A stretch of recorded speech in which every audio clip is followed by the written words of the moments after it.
Hey, what's up? Let's have a discussion.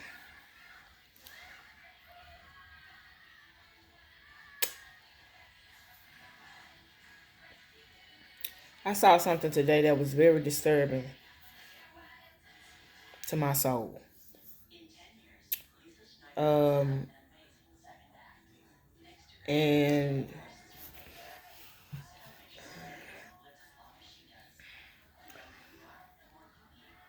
it just don't sit right with me. Like, okay, it was a video of of I guess somebody had posted a picture of this female rapper's mother, um, gravesite,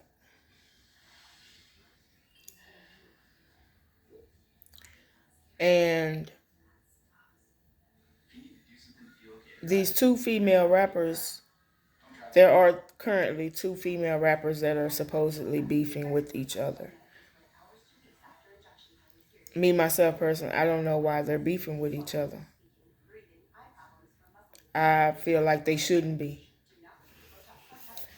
They're both good rappers, you know? They both have something to say. They both have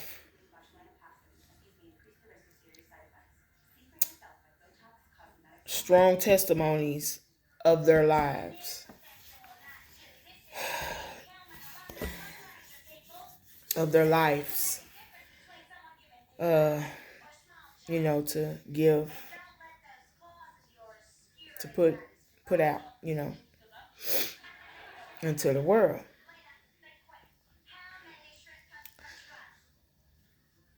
And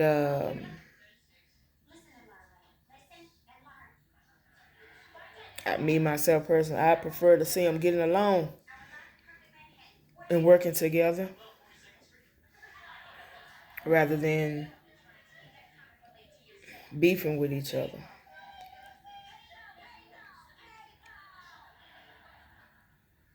Because they still gonna sell records.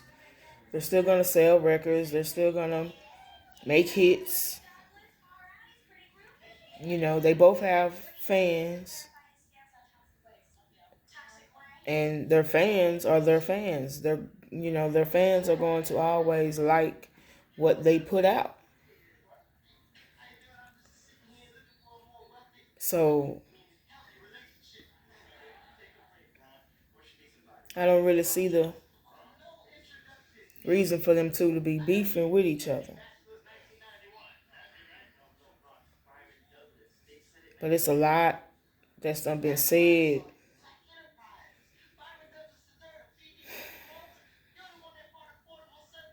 And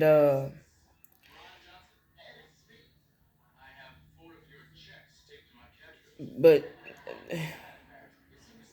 this right here just took the cake with me. The fact that some outside person made a comment, posted a comment on the internet. Mind you, what's put on the internet stays on the internet. But someone posted a picture on the internet of this young lady's mother's gravesite.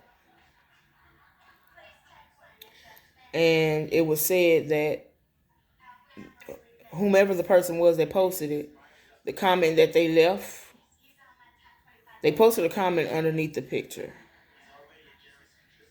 And the comment was, "You know what to do."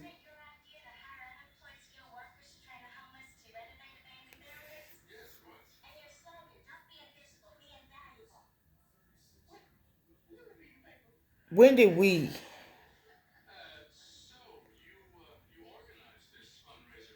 as a people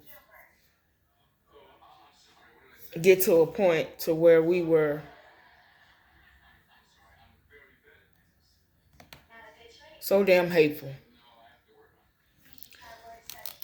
so hateful towards the next, so evil. Like, regardless of what that comment meant,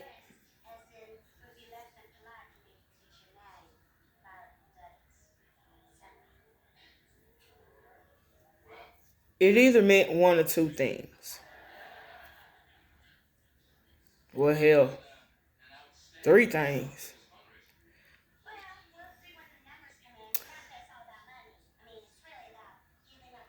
Either that person was giving somebody advice to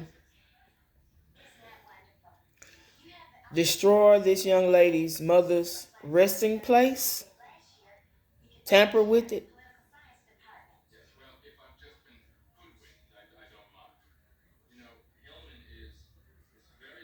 or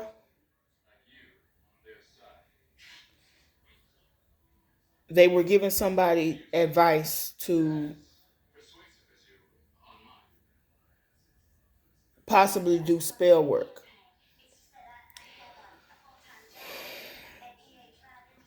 From my now understanding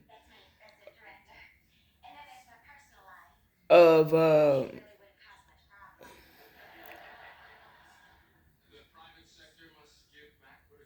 they have people it's people out here that will go to people's burial sites or whatever, graveyards, and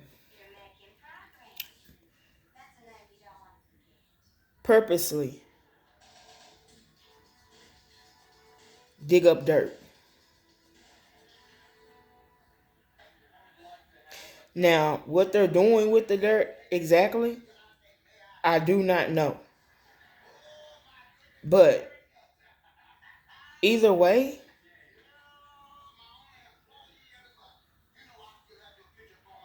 that's just taking it too damn far.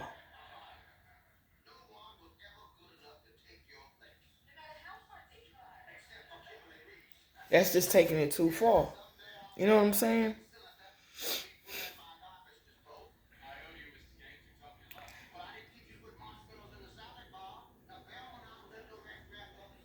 And this was the advice, comment slash advice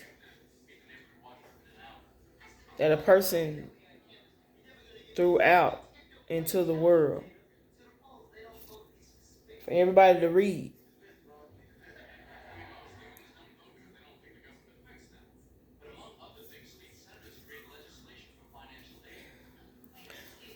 I'm assuming in hopes that someone would do this to this young lady's, do harm, vandalize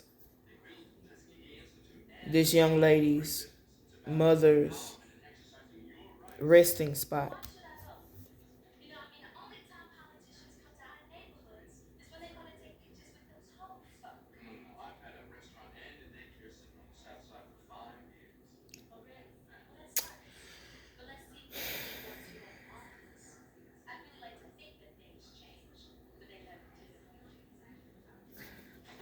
When I tell y'all,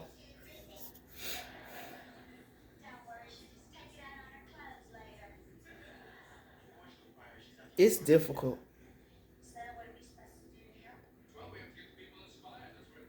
It's difficult for me to see our people, or just people in general, do the things that they do to hurt and harm others.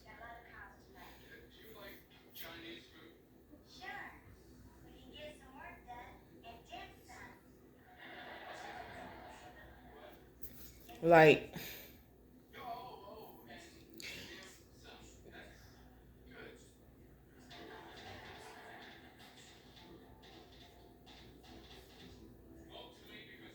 to go to that extreme,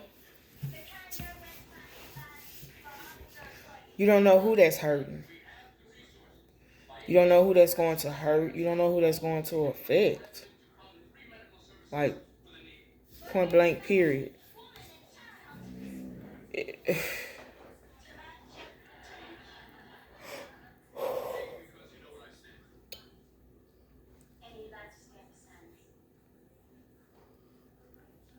And it's crazy because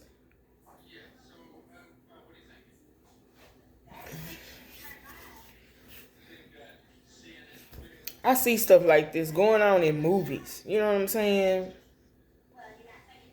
Any type of scary movies or horror movies or whatever. You see stuff like that going on in those type of movies. But then to know that someone is actually out here in the world doing, making it realistic.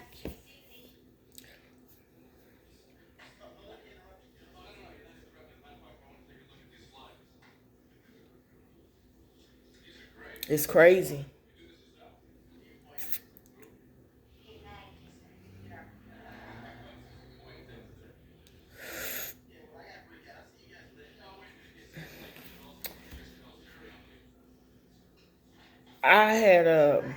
I'll be discussing in a minute. I'll make a video about it. An experience. If y'all hear any noise in the background of heavy breathing and whatnot, that's my dog. Um, and the TV going.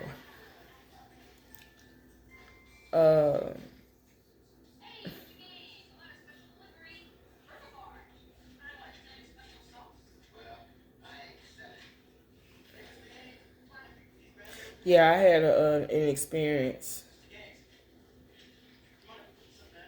And it's crazy because this actually happened to me. So what it has done is became a part of my testimony. And today is February 1st, 2024. I'm sitting here just fine talking to y'all about it. In good health. But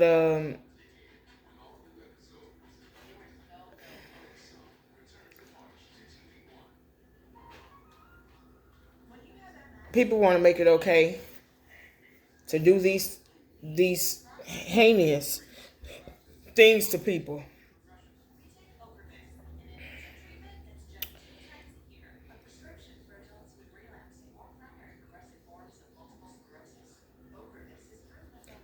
I don't think that that's okay. People want to equate forms of witchcraft and stuff like that with the Bible.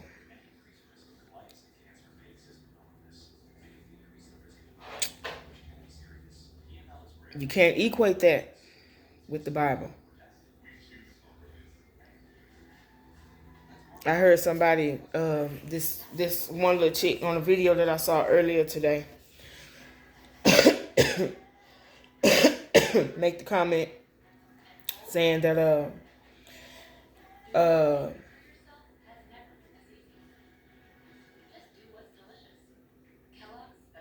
everything that's done being spiritual is a part of the Bible. That's what she was saying.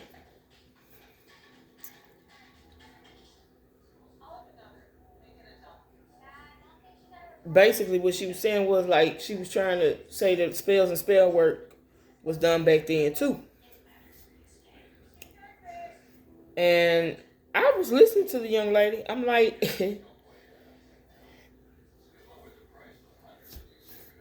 It might have been, but at the same time,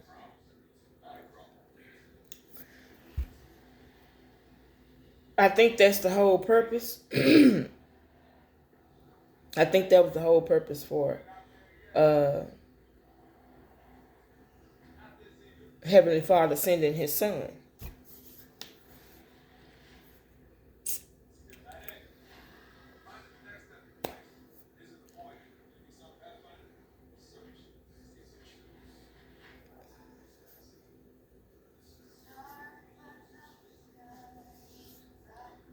That was for Him to do.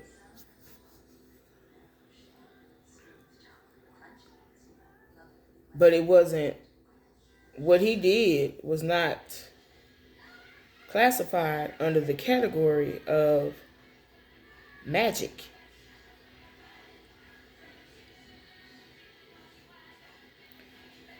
Uh,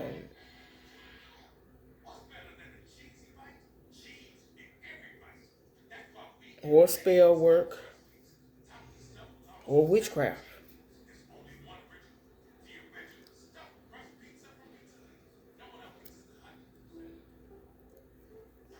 I don't understand why people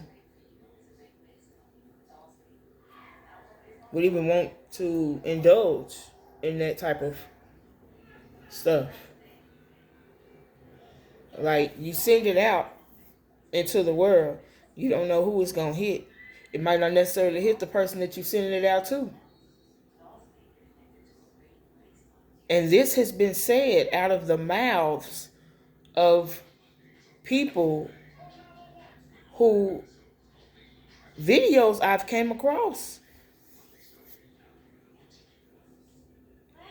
So they automatically know this.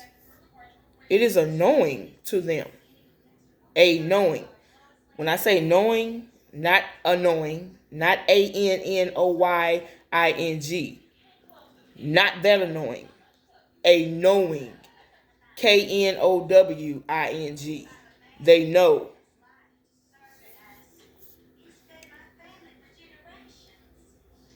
It's annoying to them that they wanted to hit a certain person, but they also know that it might not hit that person. It might not hit that person. It might go to somebody else, or from what I've heard, it could go back to them. So if that is the knowing, why send it out? Why hurt yourself? Why want to hurt others in that way? And send that shit out into the world.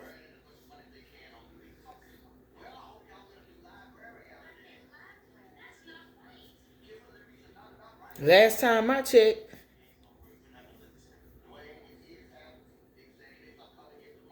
revenge was for the Lord to seek.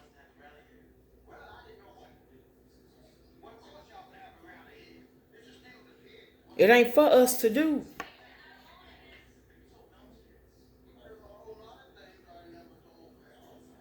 And if you as a person, I ain't gonna even lie. I ain't gonna even lie to you.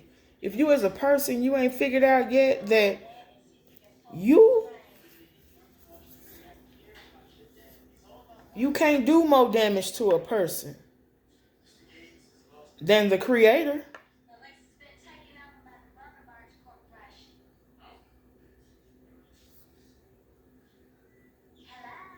Like, for real.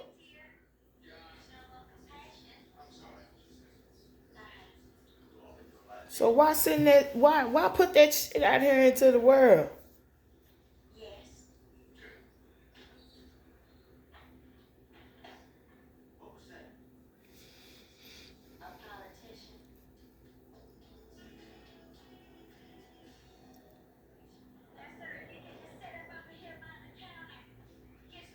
That don't do good. That's not.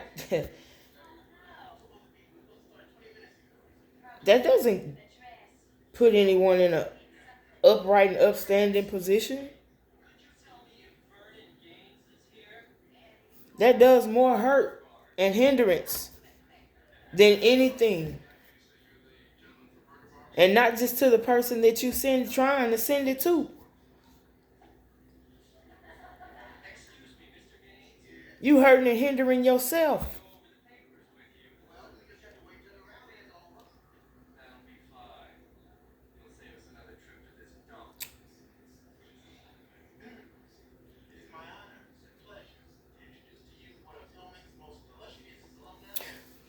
No matter how mad I felt with a person, or no matter how wrong I've been done,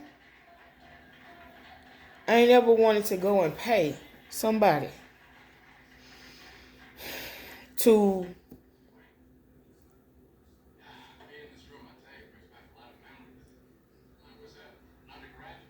have somebody taken out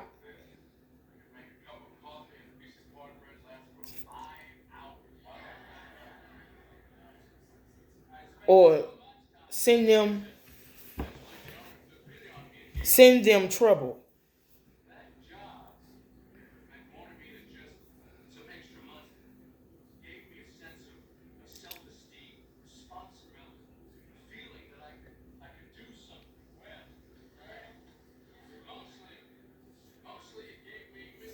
I know it probably I know it probably sound far fetched and corny to some people, but it's the truth.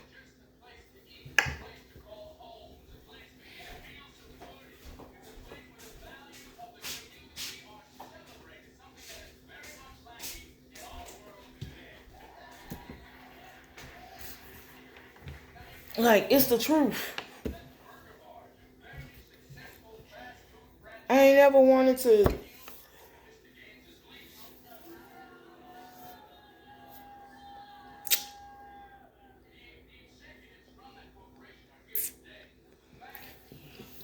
I ain't ever been. I've been pretty pissed off with some people in my day.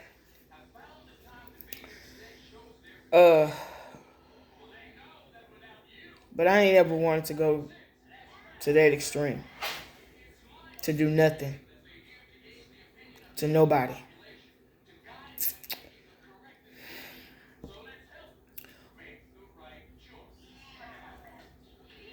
Reason be it is because I wouldn't want nobody doing me like that.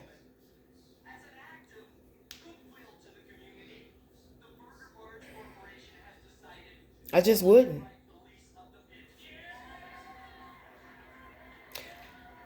I wouldn't even want to see somebody doing themselves like that. You're sending it out.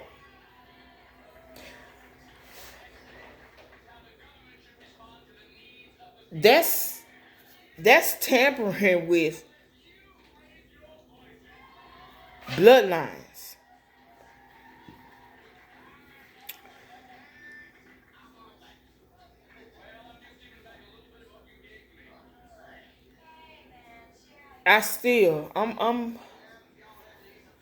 Whew, I am, I'm 43 now.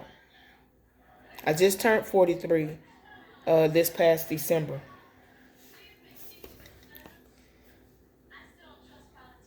I can't believe,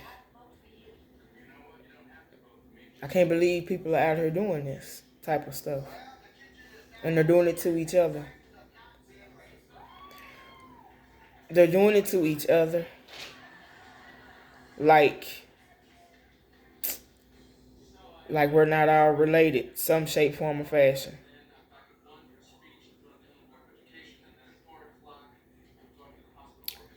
Are we not?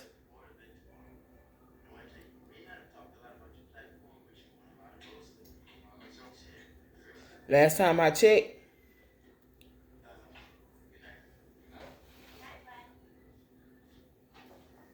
them bloodlines run pretty deep.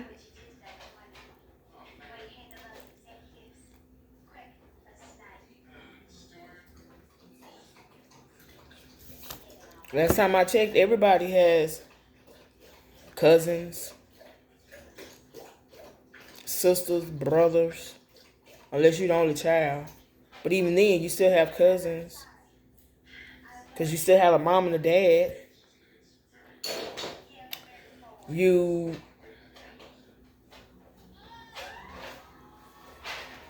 you have people, whether y'all are close or not close. You still have people.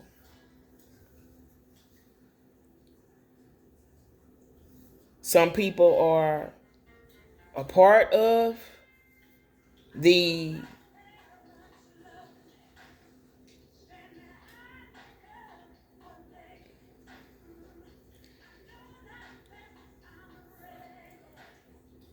main bloodline, and some people are, married into the family and they become relatives that way. But either way,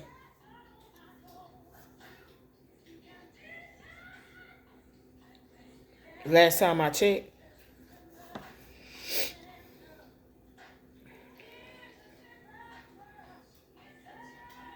we're all related in some shape, form, or fashion.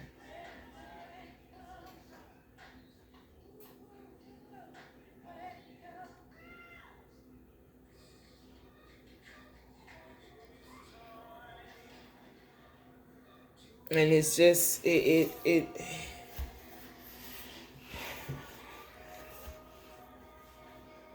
crazy how a person can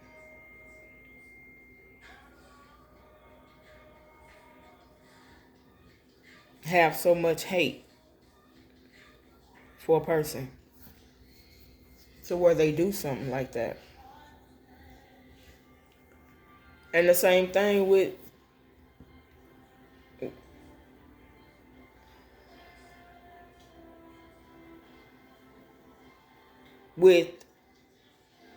killing someone. Oh, I take that back.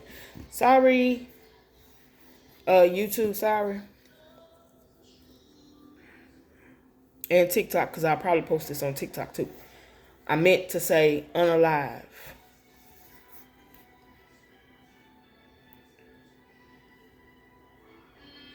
It's crazy how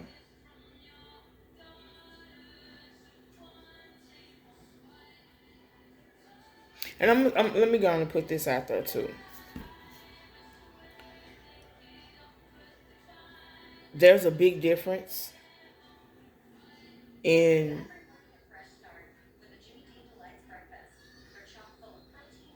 shooting a person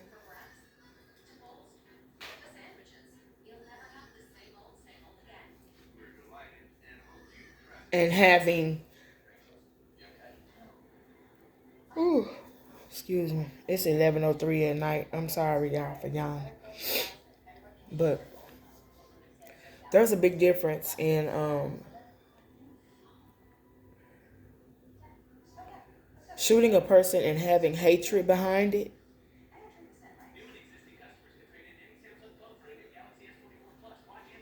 and having to shoot a person for self-defense. There's a big difference in those two.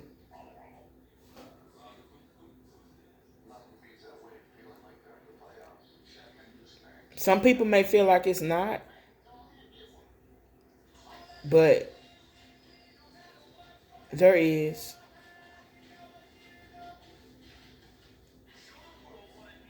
Like having hatred behind shooting someone, that means that was a thought out process. You thought that out. You know what I'm saying?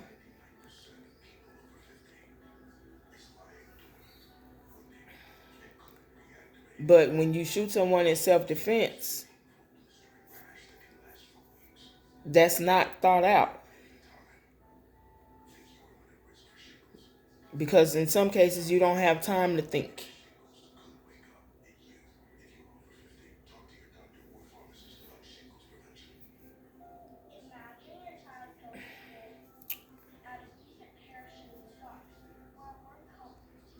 But let me go on and I just going to put this out there.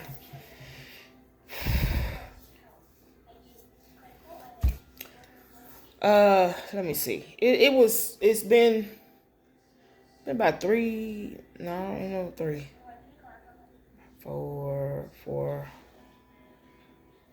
or 5 years now.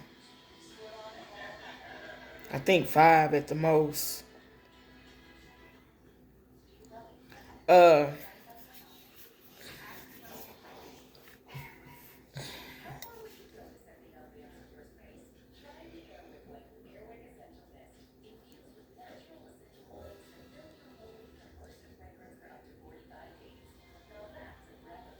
Now before I tell y'all this, before I put this out here, let me say this.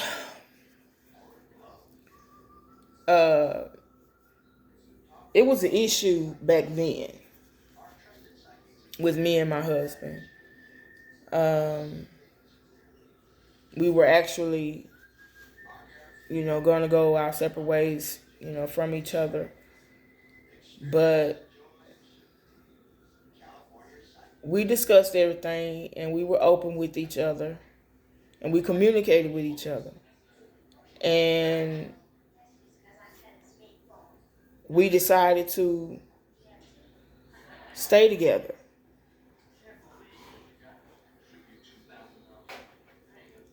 And hold on to each other. Because we do. We love each other. We really love each other. Um, he's gone through things. My husband has gone through things in his life. Growing up. And I went through things in my life. Growing up.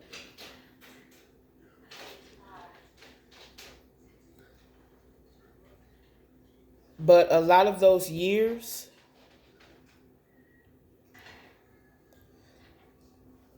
a lot of the years that we've been here, we grew together. We rode out some difficult times with each other. We really did. We rode out some difficult times with each other. And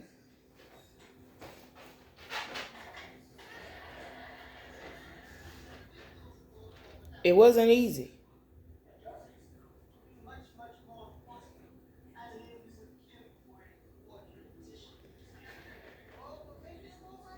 But it wasn't too hard for us to not be able to deal with each other.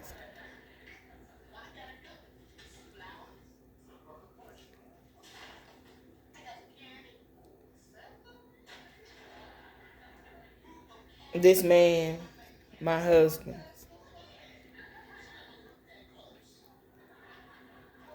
he has always had my heart. I met him and I was 13 turning 14. And he was 15. Or was he 16? He was 16 turning 17. He was 16 turning 17 because we're 3 years apart.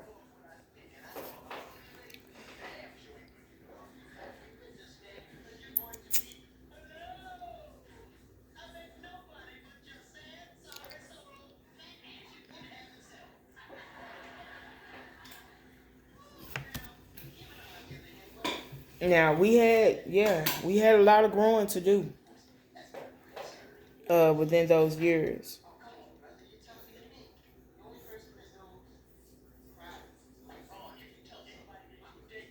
And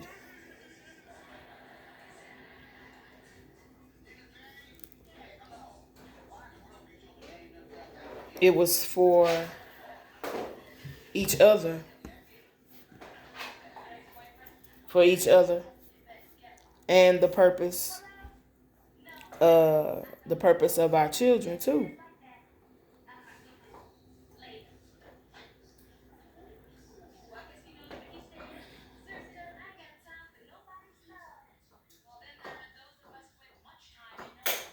Yeah,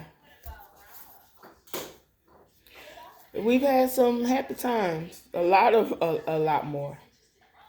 We've had a lot more happy times than we have had bad times. But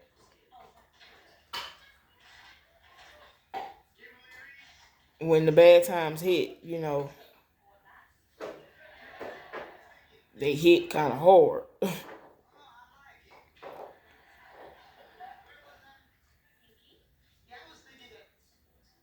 But we stuck it out with each other.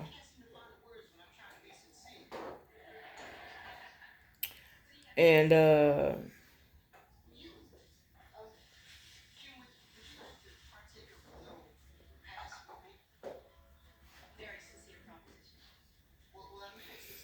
just it's just been that way. And we're still together. We're married.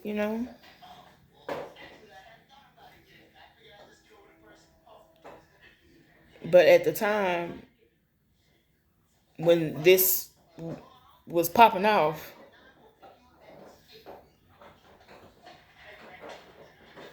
we were, like I said, going to go our separate ways from each other. Um,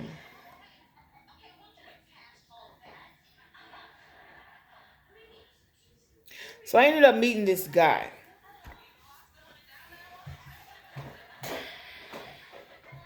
one night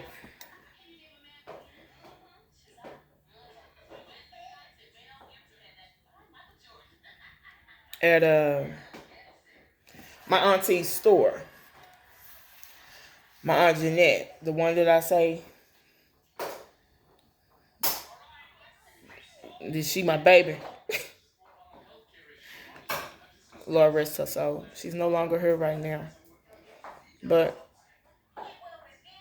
yeah, she was my baby. Um, yeah, I met this gentleman, this guy, being up there at her store one night. She worked the overnight shift at 7-Eleven. Um, the 7-Eleven located off of Lake June.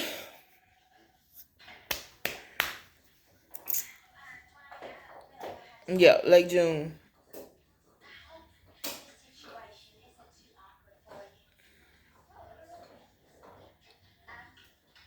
The one as you're going into uh, Box Springs.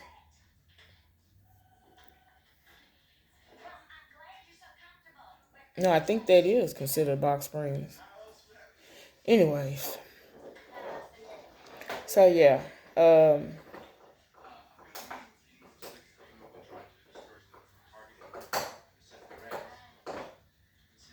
my normal routine, my normal routine at night would be because I did security work. I was a security officer, so and I worked overnight shift sometimes, but I would usually get off uh around about 11 or 12, something like that, at night. And she would normally be up there at the store by herself. There wasn't any other cashier in the store, that worked with her or whatever. And she worked for 7-Eleven Corporation for a good 10 years or more. before they went through some type of breakup, before they started franchising them out. Uh, but she still stayed on with him, you know. So I think it came to a total of like 16 or 17 years of her working for them too. Much like my mom. Mind you, these two women were Scorpios. They're Scorpio women. Hardworking, independent. Uh, didn't take no mess. Didn't take no mess. As my aunt Jeanette used to say,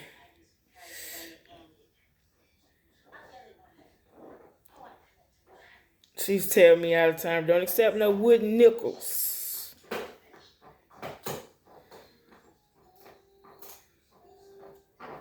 Don't take no wooden nickels.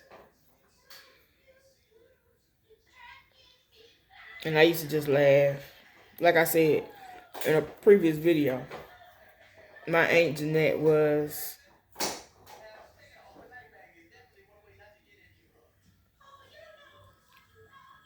she was a good talker, good advice giver,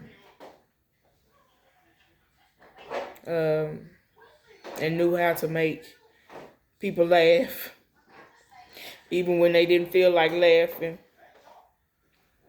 Because most of her customers that came into the store, you know, to shop or whatever at night, or get lottery tickets or whatever they was coming in there for.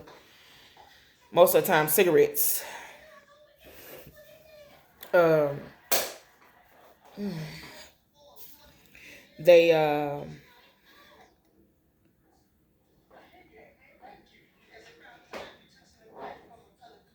they would always leave out that store with a smile, because she would always say something to have them laughing at her, or not laughing at her, but laughing with her.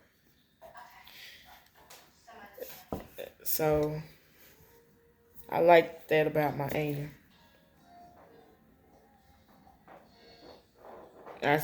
She like I said, she used to put me in the mind of the comedian Monique, because she was the way Monique delivers her comedy. I don't know Monique, the comedian, personally. I don't know this lady personally, but I know her by way of her comedy shows. The way she would deliver her comedy is how my aunt Jeanette would talk to people on a daily basis. And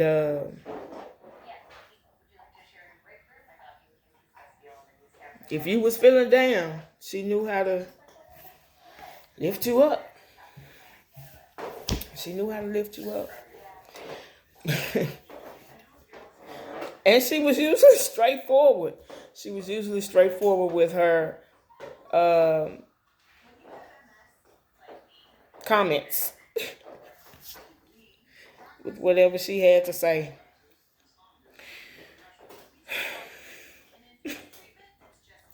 But yeah, I would usually, when I get off work from doing my shift of security, whenever I got off, whatever time it was that I got off, I would usually drive to her job from wherever my post was, no matter where my post was. I would drive to her job and be up there at the store with her, you know, just because I loved my auntie. Uh,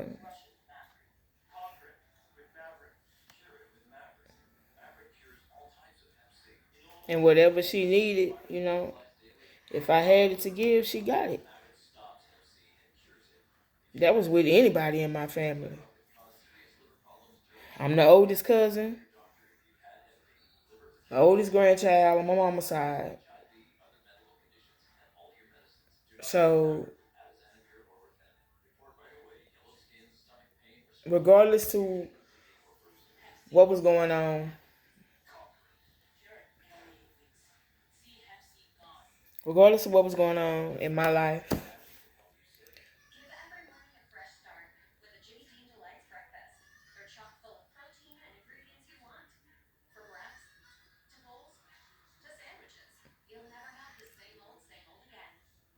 if my family members needed help and if I had it to give, then hey, they got it. Simple as that. I ain't looking for nothing in return. Just what you need. They would say I need so and so, or could you let me borrow so and so till whenever, and I'll be like, okay, if I got it, like I said, and I would give it to him, her, whatever, um, or just give it to him just because, you know. Sometimes they didn't have to ask me for stuff. I would just get it and give it to him.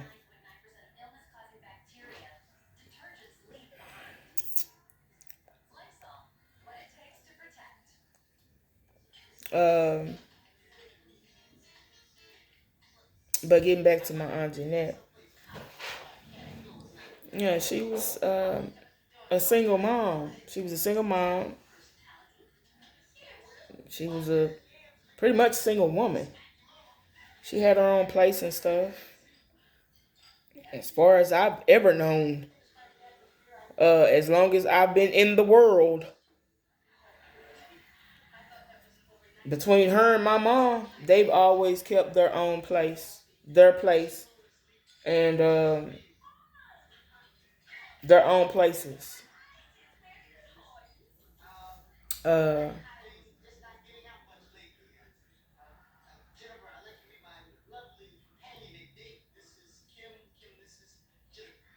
I'm rolling my eyes because they're a little dry. Maybe I need to drink some water.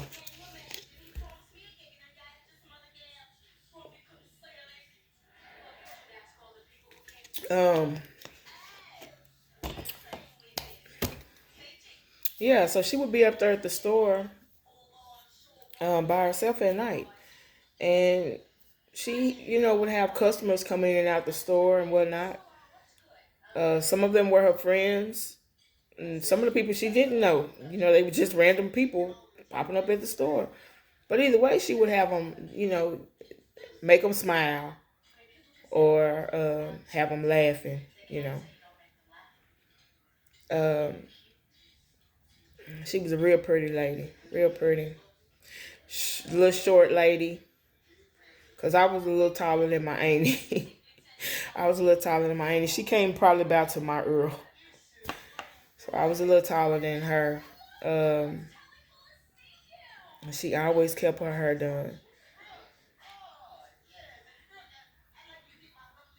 and she liked her little, her little fine makeup.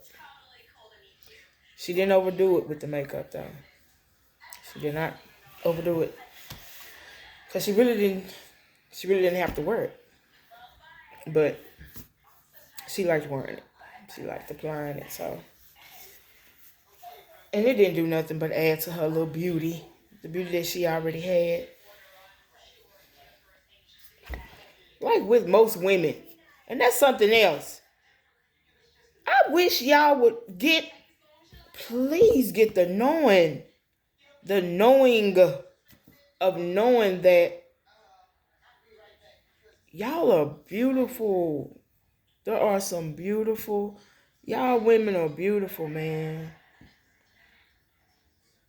Y'all women are beautiful. with or without makeup, with or without the wigs, with her, without her. You're beautiful because you are you. Ain't nobody else like you.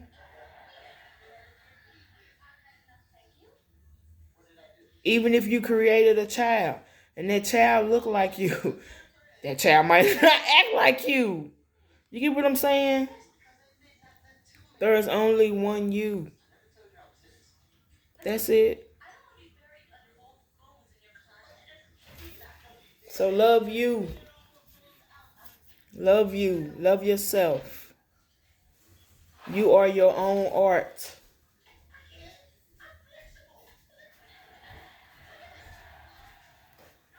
I bullshit you not. You are your own art.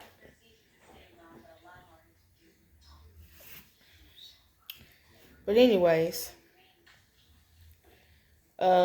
yeah, so my auntie, that's how she was. You know, she was a nice, polite woman. Now, because she worked overnight shift, there were a couple of times where she was approached by people, you know, coming into the store, trying to rob her, trying to rob her uh, with a gun. But what they didn't know was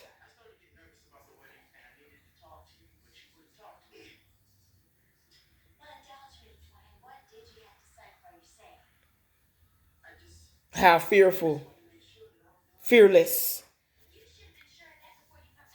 how fearless she was, even though she was a woman.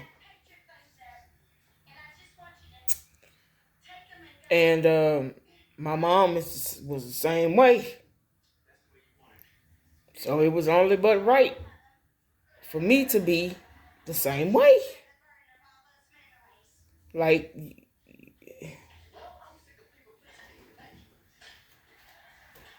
for real. Uh, but yeah, she was, you know, robbed at gunpoint a couple of times. They didn't hurt her. You know, they didn't ever hurt her or anything or shoot at her or anything like that. Uh, it would just startle her.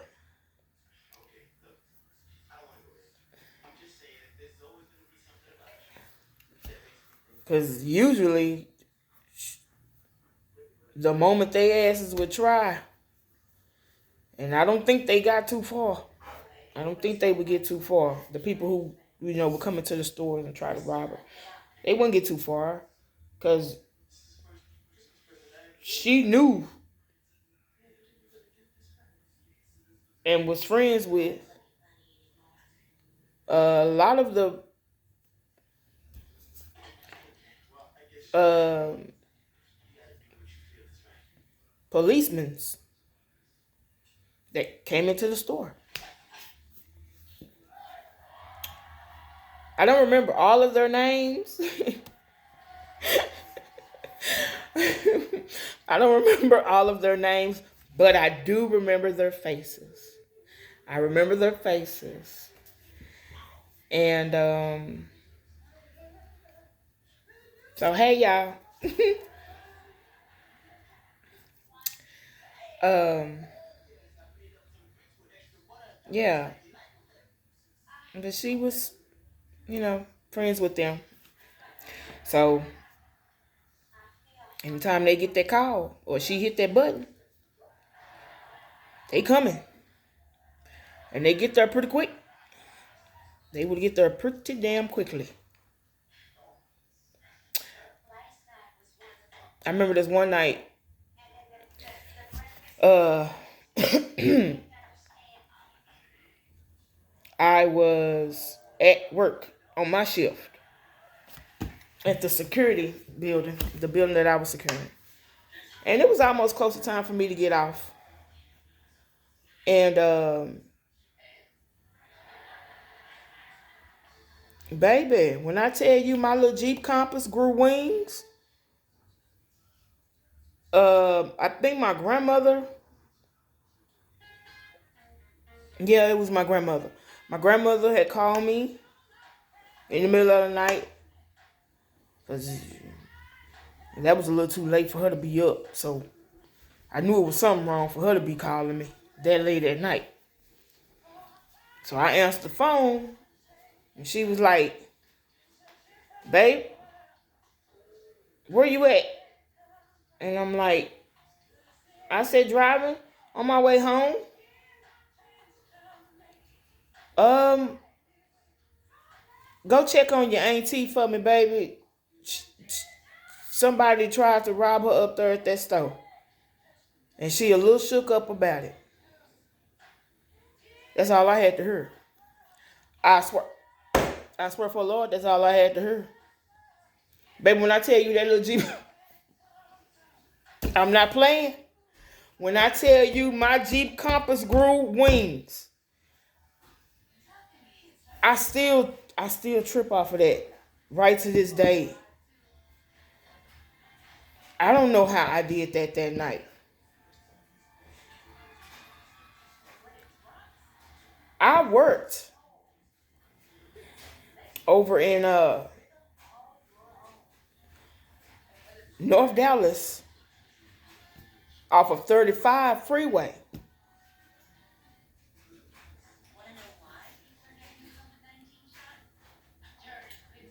When I tell you,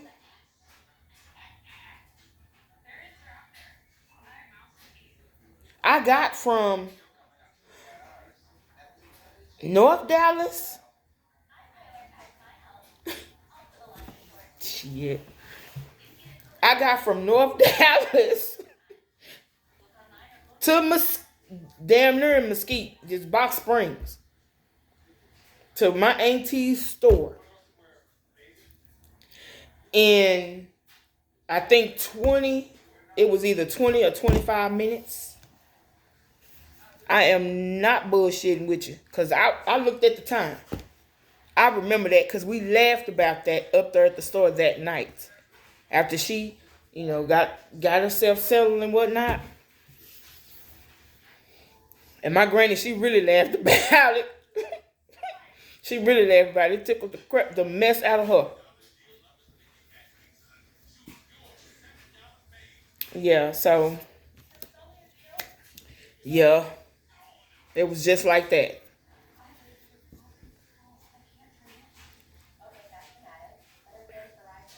Not knowing what the hell I was in for, at that point, I didn't give a damn. All I heard was my auntie. All I heard was, your auntie. Only thing that registered was your auntie, Rob, and that's it. That's it. That's all I heard.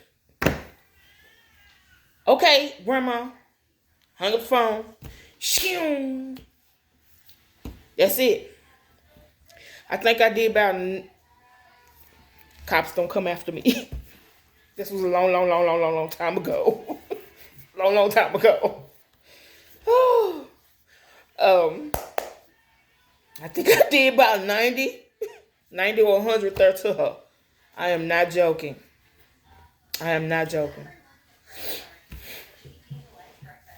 Not knowing what the hell to expect when I got there. But that's my heart. That was part of my heart. There, So, yeah. But anyways, let me get to the reason why I'm making this video. So, we up at the store one night. And I'm up there. I had done got off work, drove up there to the store. It was me in the store, and at the time she had this. It was another chick. I can't think of that young woman's name. I can't think of her name right now. But she know who she is. She used to come up there and hang out with us too, up there at the store, just so my Aunt Jeanette wouldn't be up there by herself. Cause sometimes the police, they would come in, and get their coffee or whatever they was coming in to buy. Sometimes they could stand in there and talk or chit chat or whatnot. But if they got a call, bam, they gone. So that's how it was. Um, so yeah. So we would be up there at the store, just hanging out or whatever. I would help her put up the stuff on the shelves, restock her stuff, um, help her out with in the freezer, putting the sodas and stuff back and whatnot. I would be there when the truck delivered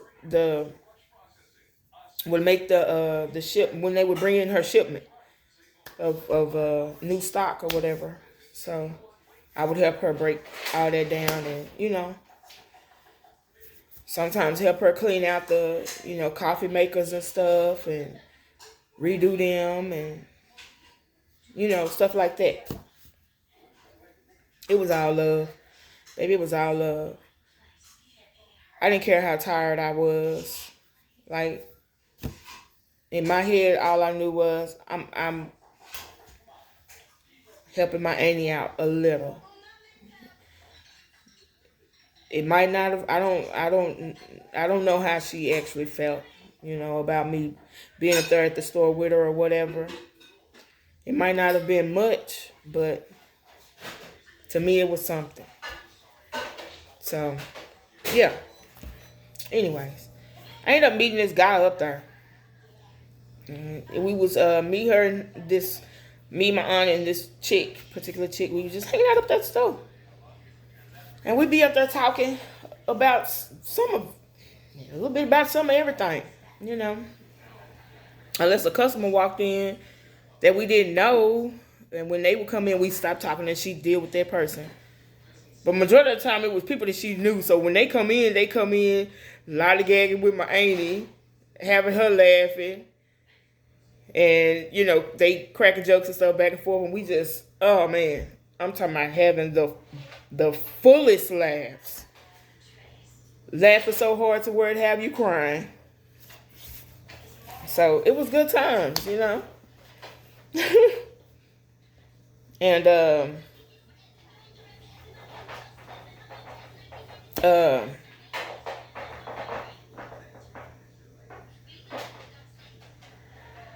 now because I worked the night shift, because I did security at night. During the day, most of the time I slept. But I would only get so much amount of sleep during the day, to tell you the truth.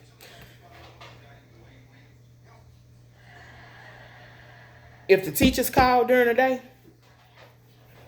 because at that time my kids were still in school.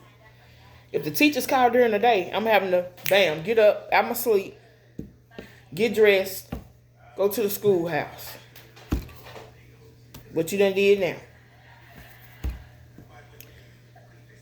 9 times out of 10, sometimes I was hoping that it would be a good call, Just a call to say, hey, I just wanted to call and say, your child did well this week in school, or your child has been doing, good for the past month or so, and just to hear, just to hear a teacher say congratulations or something. But that is not, those are not the calls that I would receive. Now they weren't a lot, but it was enough for me. It was enough for me. Uh, uh, yeah. So I would have to get up during the day and go sit up at the school. And most of the time, when you get called to the school, it's not just no in and out thing, in and out situation. It's you go up there, you park your car, you get out, you walk inside, you go to the um office and check in and let them know what's going on, or that you received a call from so and so they can call that teacher to the office, and then that teacher might not necessarily come straight to the office at that point in time. It might be 10, 15, 20 minutes that you're sitting there waiting for the teacher to get to the office, or or even just to get a pass from either the office or the attendance office to be able to go to the classroom, walk to your child's classroom, stuff like that. So, but either way, it wasn't just no in and out situation. So that sleep was being cut, baby. Sleep was being cut. You hear me?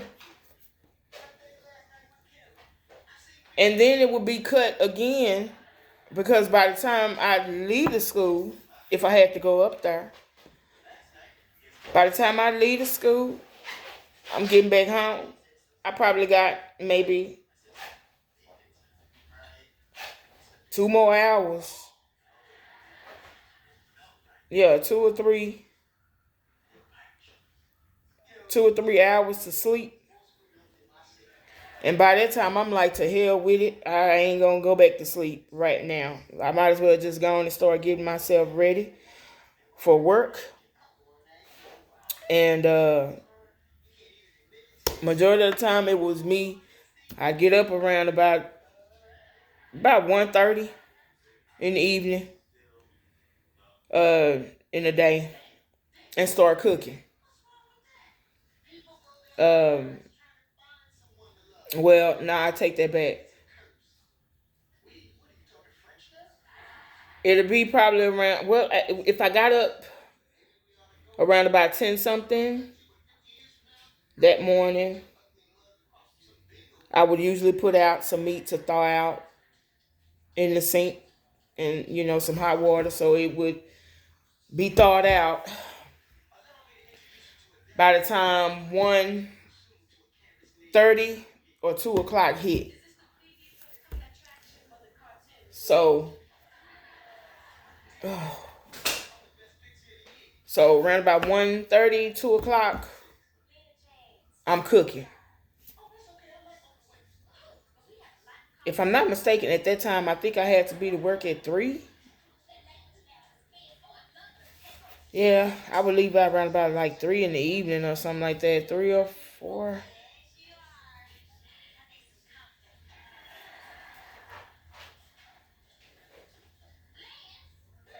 I don't know. It depends on what post I was working at. Cause like I said, I did security. I was what they called a roamer. So wherever they needed me to be, I was there. Up until the last, well, the company that I went through. Up until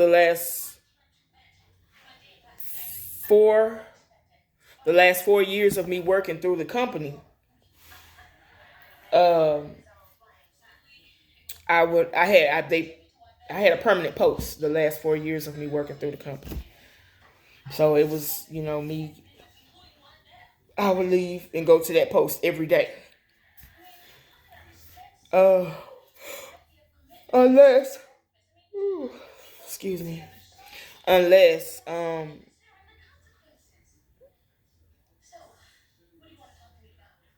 unless I did an overnight shift, like a deep overnight shift.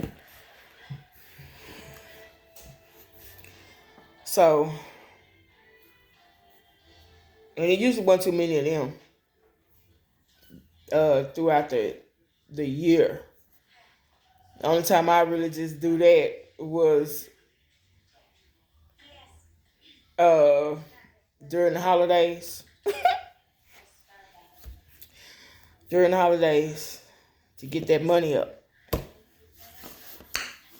So yeah.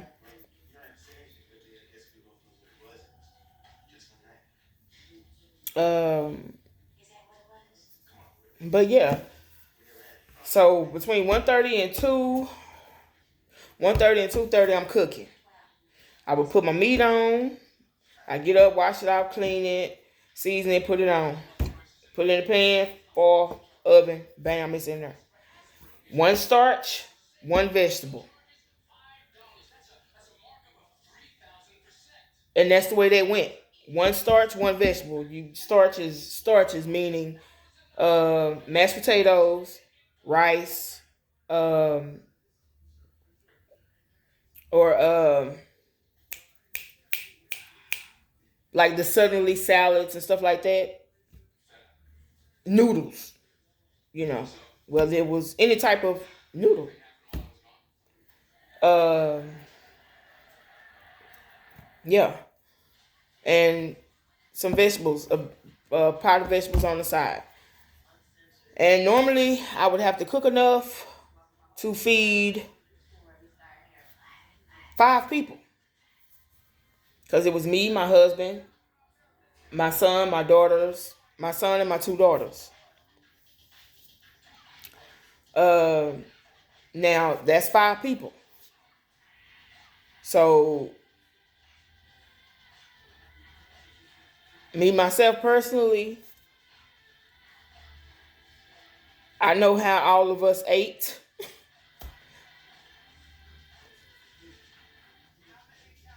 I'm not a bad cook. You know, food that I cook actually tastes good.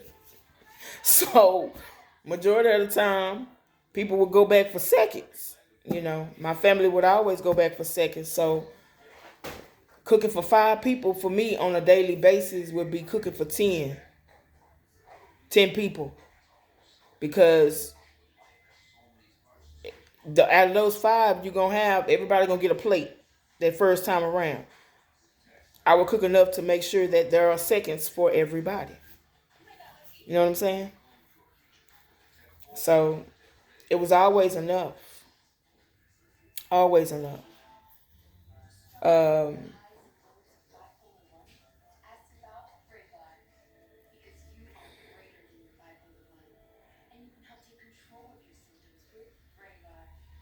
uh, yeah. So, but I'm good with budgeting my time, my money.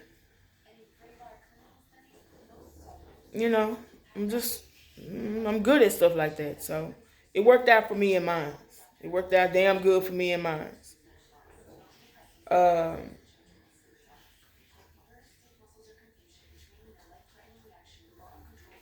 so yeah,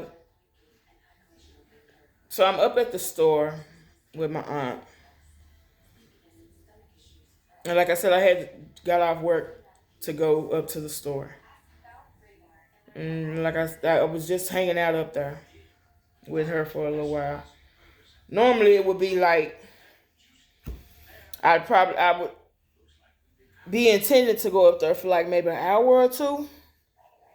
You know, be up there with her for like an hour or two when I get off work. But when people get to talking and laughing and stuff like that, time goes by pretty fast. So sometimes before you know it, it will be like shit 4, 5 o'clock in the morning, 4 or 5 o'clock in the morning. That I done stayed up there with my auntie until she gets off. Till it's time for her to get off. Um, yeah, and I didn't really have much to be worried about because when like I said, okay, I cook dinner and then I would have to leave the house. Cook dinner around about between 1:30 and 2:30. Uh, the starch and the vegetables, those get done quicker than the meat. So meat slow cooking, and then I would have to round about 2:45, round about 2:45, 3:30, 4. No, yeah, I would say 2:45. I'm just leaving the house at 2:45. I'm just leaving the house at 2:45. I got to go make my rounds to go pick up all my people. All my people meaning my husband, my son, and my two daughters. They didn't always catch the school bus home from school. They didn't always catch the school bus to school in the morning. But every day for um, but every day for uh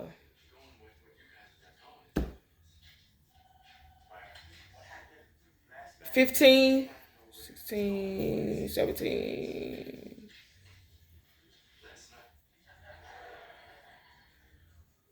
I would say 16. No, but every day for 17, roughly 17 years straight. Every day for roughly 17 years, I was, I had to, that was my routine. I had to drop my husband off at work in the morning, pick him up from work in the evening, driving back and forth. um, from Oak Cliff to Pleasant Grove.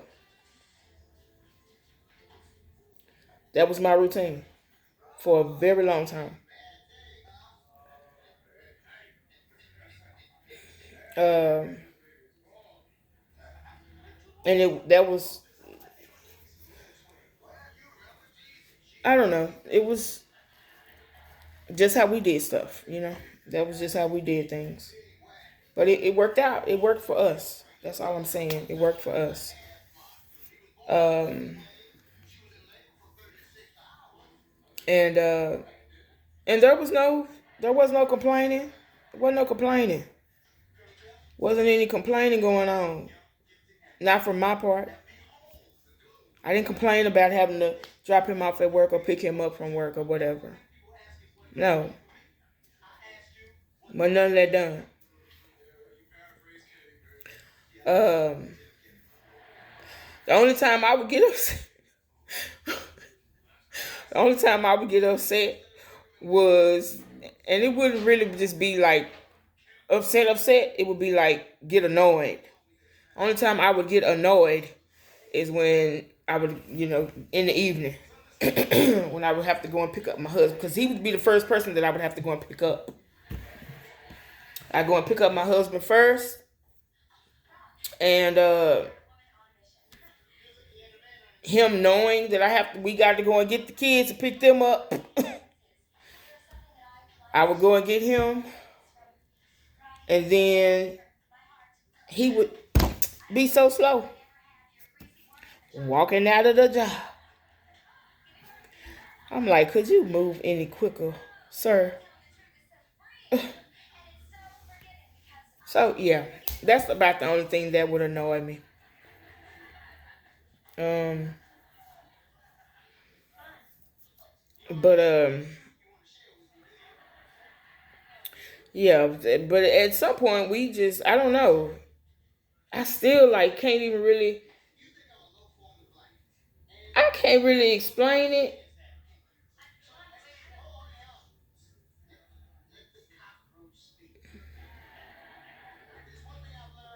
I don't know. We just,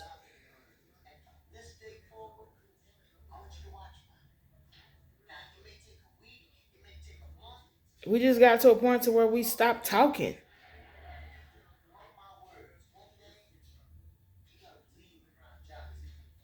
and wasn't communicating. And I'm like, what?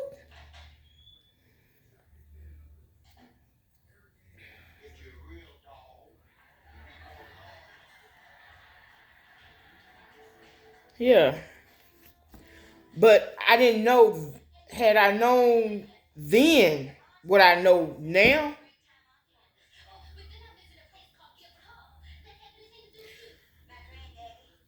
I would have known what was going on.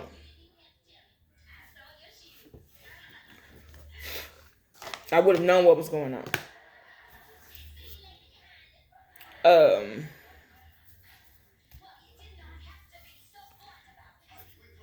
yeah. But like I said, at that point in time, we was going our separate ways from each other, or whatever. Um, so I know this guy.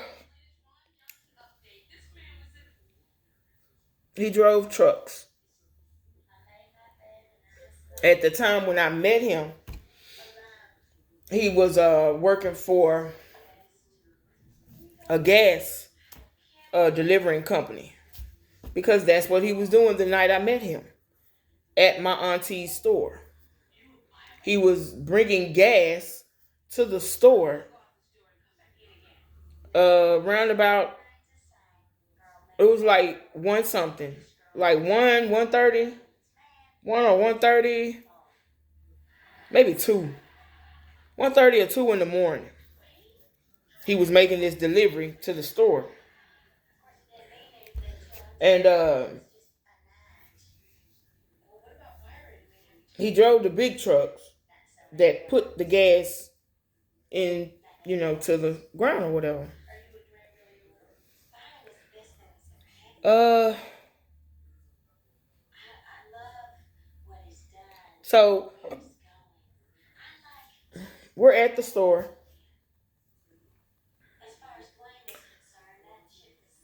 Mind you, well, I didn't know how many times. I didn't know how many times or how often or whatever he had to come to that store, but what he told me was he felt like it was uh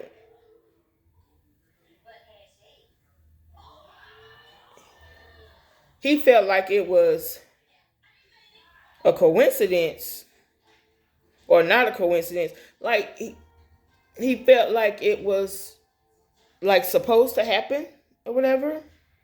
Us meeting each other.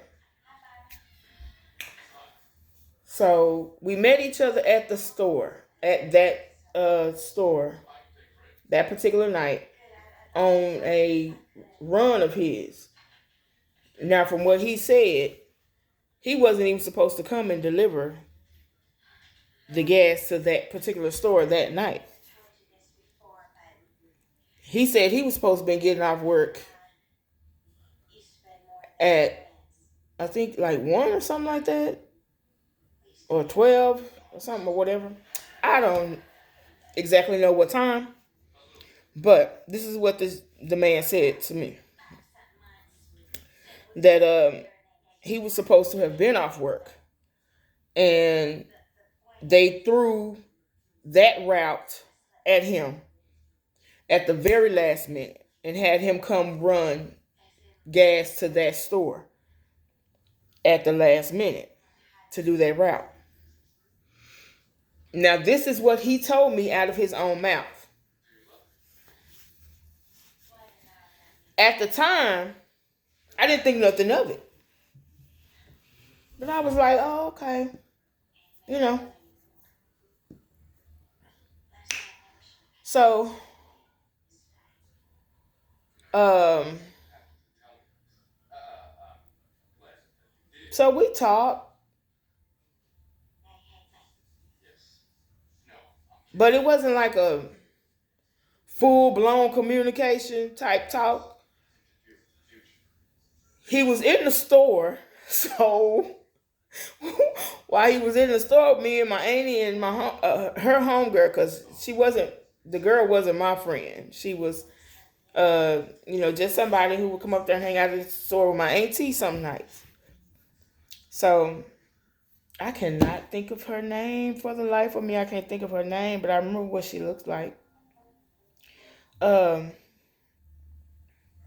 yeah, she would come up there and hang out at the store with her some nights, and just talk to my aunt. And she was up there the night when I met him, and my auntie had a way of scoring on people. I ain't gonna lie, she loved to score on people, and would have your stomach hurting from laughing at her so hard. I am not joking. Uh, this particular guy, he wore glasses. So I think she made a comment about his glasses.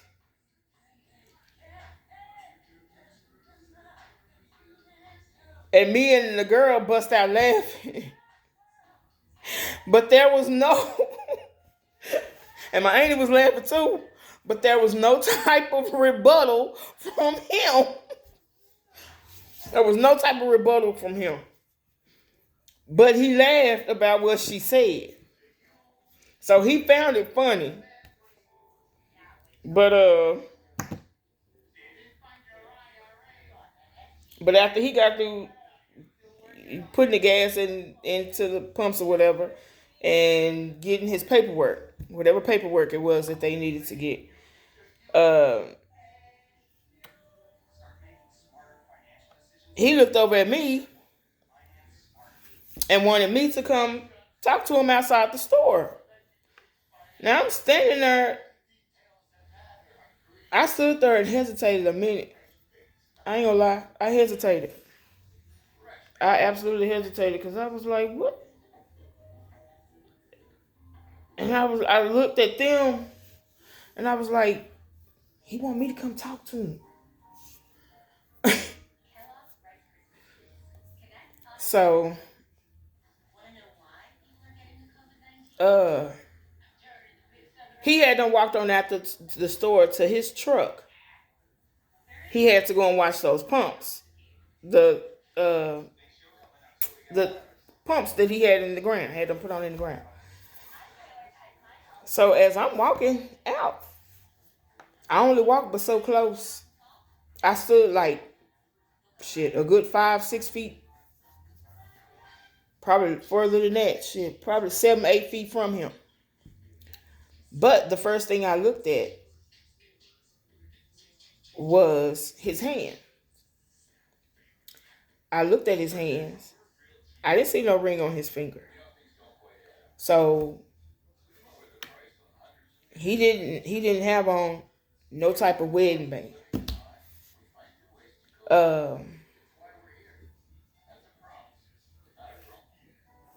So I was like, oh, okay, in my little head, I'm like, he's single.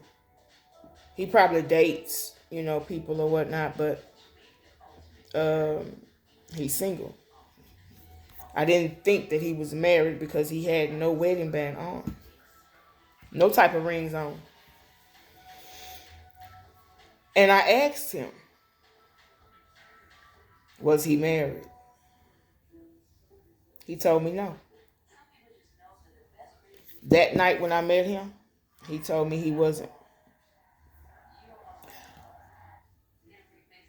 I later on found out that he was.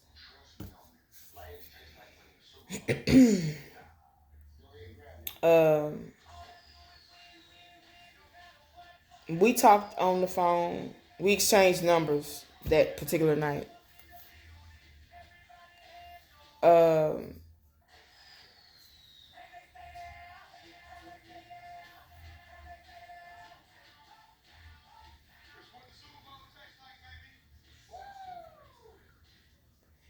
and he asked for a hug. He asked me for a damn hug. Now, normally, I don't like hugging people. I don't. I don't know why. I just don't. I don't. It's. I don't like people being that close to me. Um,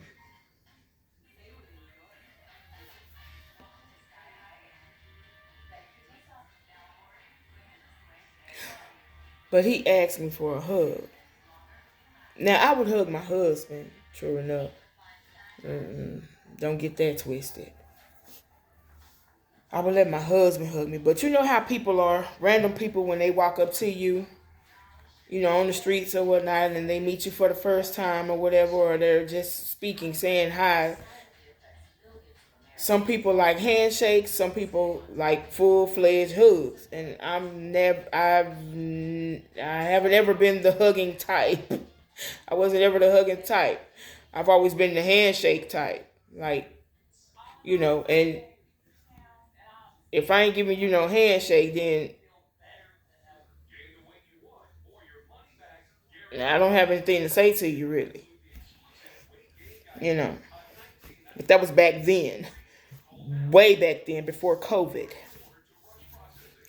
So, um, yeah. So he wanted a hug. I didn't have my uniform shirt on. I had done because I had done finished my shift. So I used to take my uniform shirt off and leave it in the car, hang it over the seat of my car, and just have on the white T-shirt that I wear underneath the uniform shirt. And my slacks, they go to my uniform. So that's all I had on. But he asked for a hug, so I was like,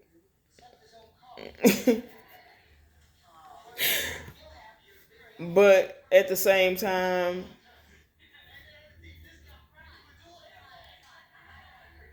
I was in a pretty good little mood because I had been laughing and stuff, and um, I obliged him with a hug. Me knowing damn well I wouldn't ordinarily do that. So yeah, I obliged him with a hug. So I gave him a hug, and he went on to his truck, and I went on back up in the store to finish talking to my auntie and the young lady, her friend, the young lady that would sit up there at the store with her. Um, and I stayed up there probably about another maybe hour and 30 minutes or so. After that, after he had done left, of course my auntie, had to talk about him. She did a little scorn. Uh, but that was pretty much it of that conversation. Then we ended up talking about something else because one of her regular customers ended up coming through the door. So the conversation changed altogether completely. But I ended up getting a call. He ended up calling. Uh, I think I'm wanting to say 2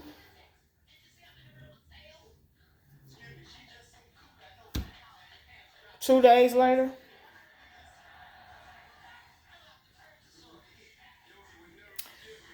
Uh, or did I call him?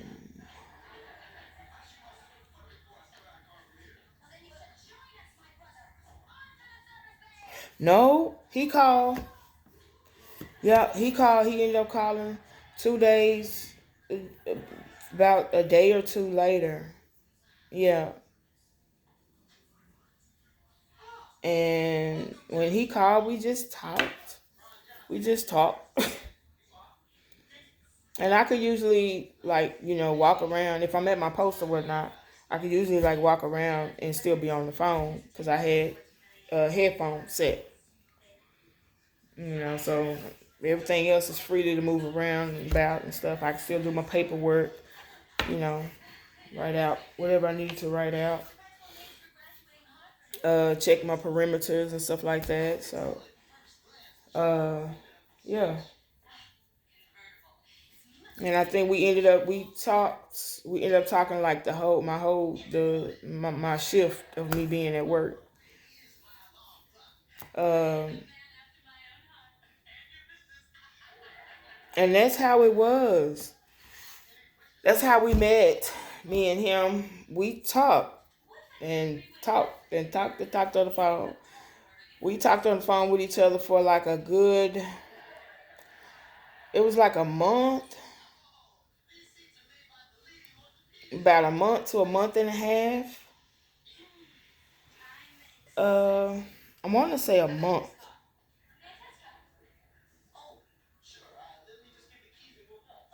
And we talked on the phone with each other about a month before we even discussed uh, sleeping with each other. And before we even did anything with each other. Um, yeah, we talked about it for the first. We just talked. We got to know each other for the first month. Uh, and I would say like after that month, then we started. He had a little slick, sly way of sliding that into the conversation. Sliding that into the conversation. Uh, but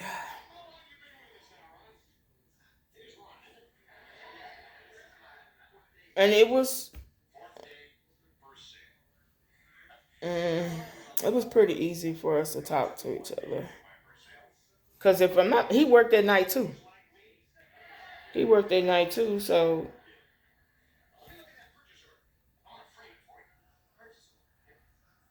if he was on his running his routes or whatever, he's talking. You know, he'd be talking to me, and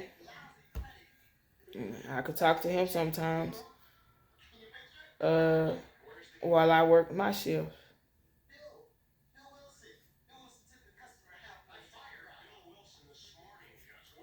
Uh,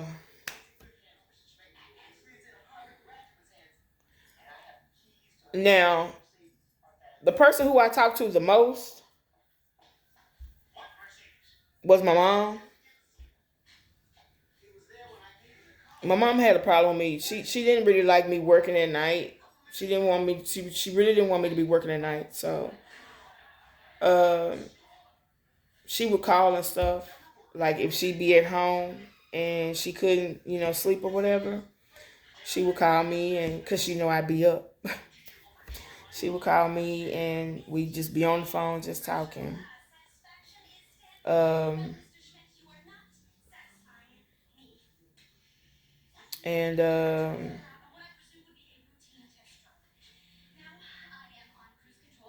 me and her would talk on the phone at night and stuff. Like way before I even met him.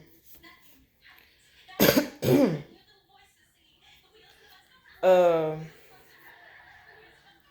and him, when I met him, and me and him started talking on the phone that night, he would call, and 9 times out of 10, I'd be on the phone with my mom, but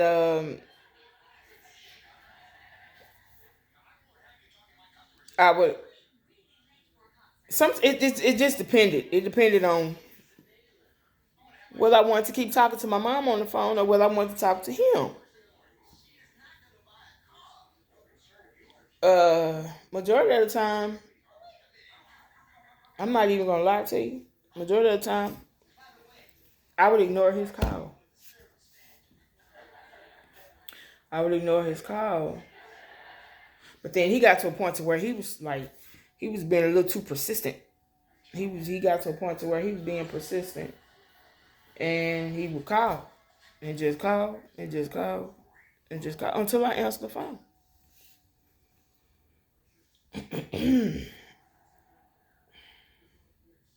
That was actually a red flag right there. But I wasn't picking up on it at the time.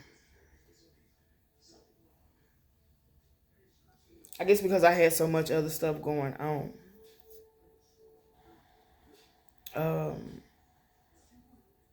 Because no matter who I talked to that night on the phone, I would still, whenever I got off work, I would still leave work, drive over to my aunt's job, check on her, stay up there with her for a little while, and then drive home.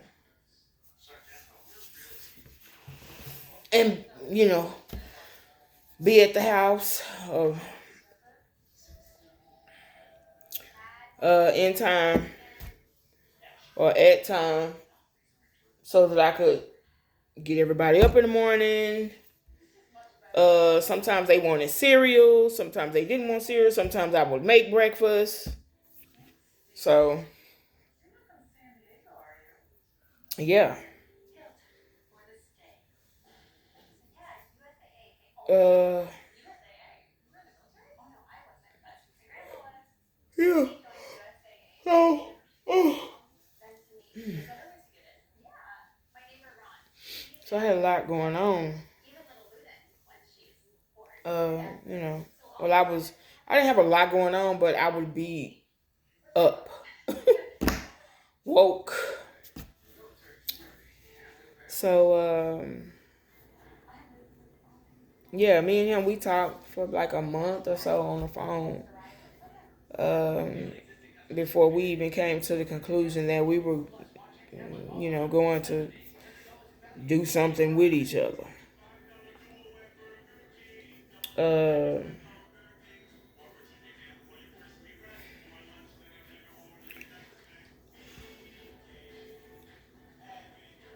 and that's how me and him met. That's how we met each other. And it was around the time somebody was having a concert here in town. I wanted to say Mary J. Blige.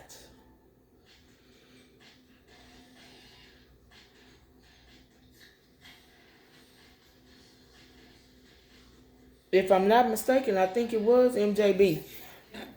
Excuse me. It was MJB when she came to town. And I wanted to go to the concert.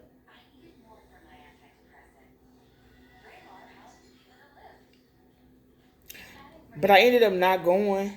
I ended up not going to the concert because I had to work. I ended up having to work my post. So I couldn't go no way. But I wanted to go to the concert. I wanted to go. Um. So yeah. So me and him, we meet and we're talking and we talking. We did a lot of talking on the phone. We did a lot of talking on the phone.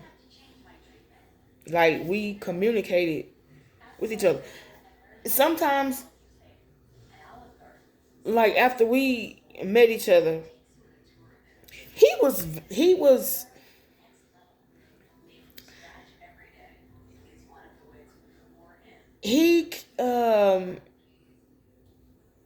I want to say he came across, but he was very concerned. You know,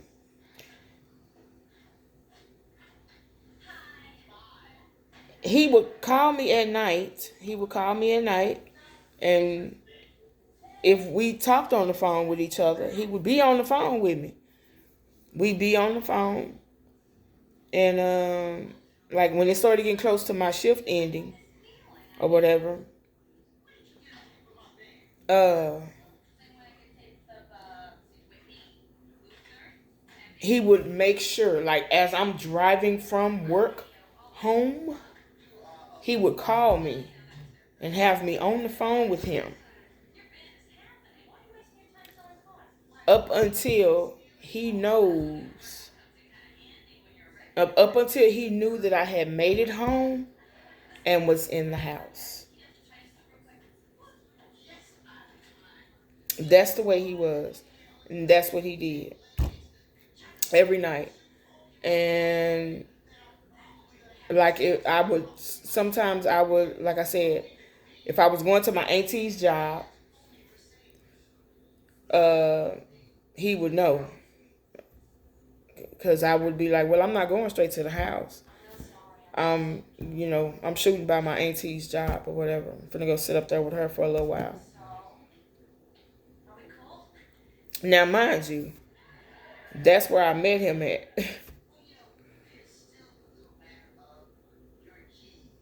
But after a period of time, he didn't want me doing that. He wanted me to go home. Oh, and then just be on the phone with him.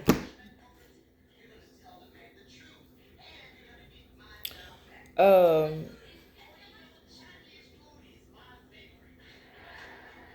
so yeah.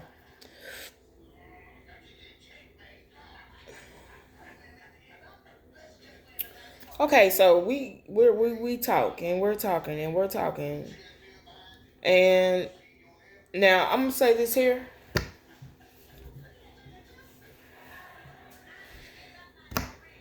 This man, he did not give me problems. Well, he did eventually. He did eventually.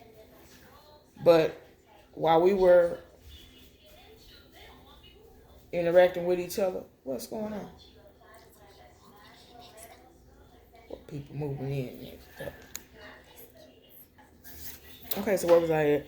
I had to pause for a second to talk to my daughter. Um. Okay, so yeah, we were talking, and yeah, when things first started out, he didn't give me any problems. He was actually a pretty nice guy. Like, like I said, he didn't give me no problems. Um, but once I found out later on about what they call it, what is that shit called? Love bombing. That's what he did. That is exactly what he did. And I later found out that that's what was going on. That's how that played out. Because I thought that he was just being a nice guy. Um, I didn't. I wasn't. I didn't have to ask him for anything. Really, Blue? Mm. I didn't have to ask him for anything. He gave. You know. Um,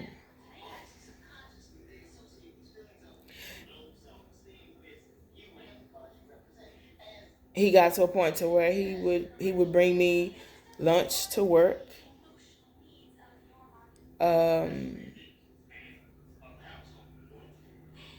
if he was in or didn't have a route or whatever to do, he would bring me lunch. Um,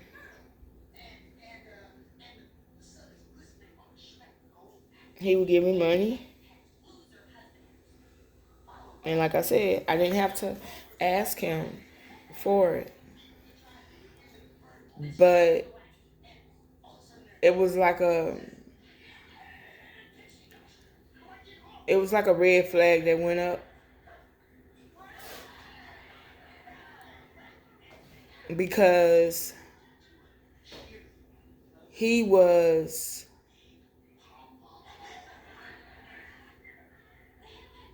I'm not going to say he was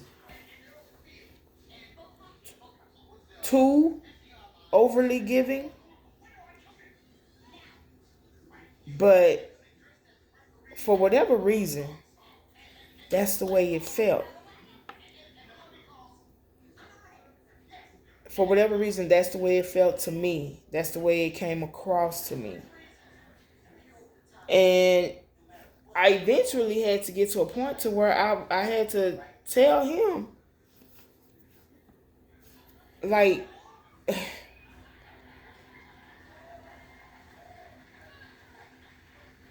I had to tell him to like pump the brakes on, because I'm starting to feel I don't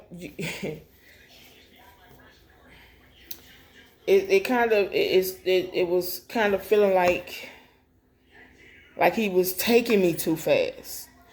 And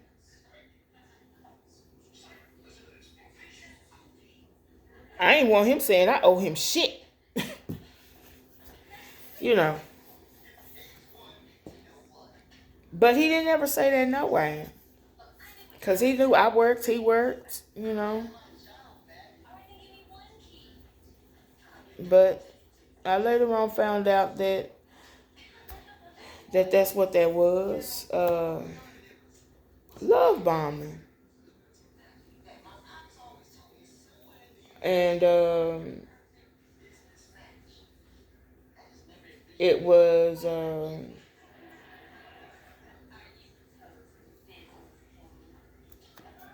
yeah. Because like I said,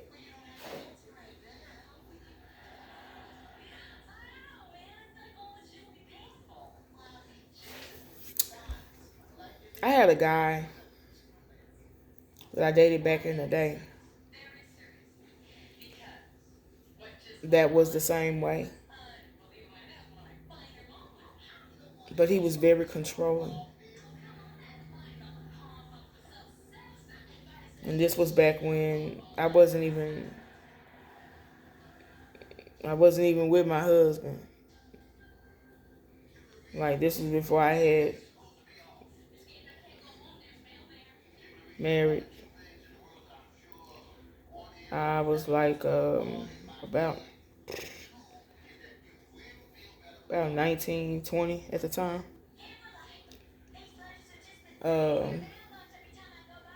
Yeah. That guy was the same way. But he was also controlling. And I didn't like how it felt then. So for me to be meeting this guy here later on in my life,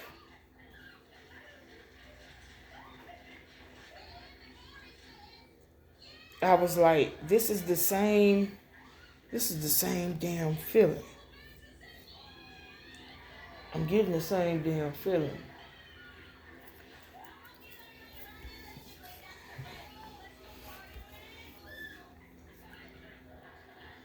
But I wanted to give this person the benefit of the doubt.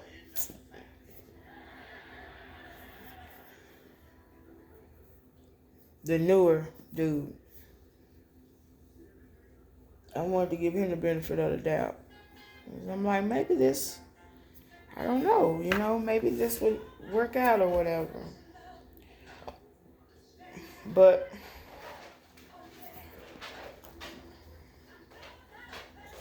nope, it didn't work out. And I'm glad it didn't. Because I'm in a better place now. I'm in a better place now. And by place, I mean headspace. Headspace, for real.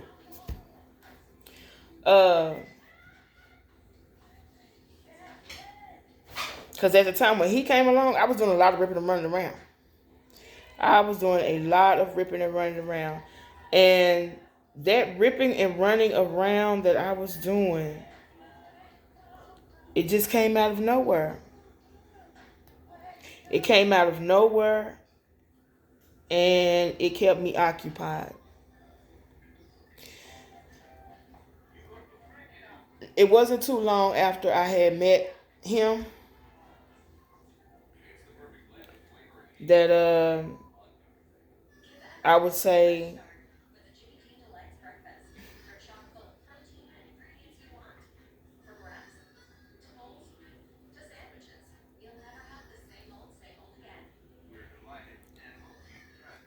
probably like about 4 or 5, maybe 6 months, maybe 6 months or so after I had done met him. Uh,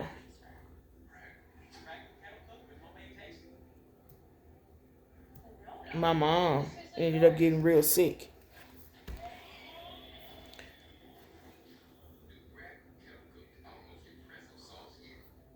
and she had to be hospitalized, and she actually stayed in the hospital for a whole month, 30 days. And for 30 days,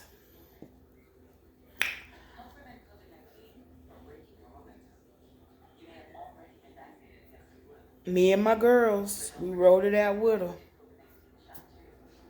You know, I had it was the same routine. I would drop kids off at school in the morning, pick everybody, make my rounds, pick everybody up in the evening, cook, go to the hospital. Luckily at the time I wasn't even working. Yeah, when my mom got sick, I wasn't. Now wait a minute. Wait a minute. Wait. Cause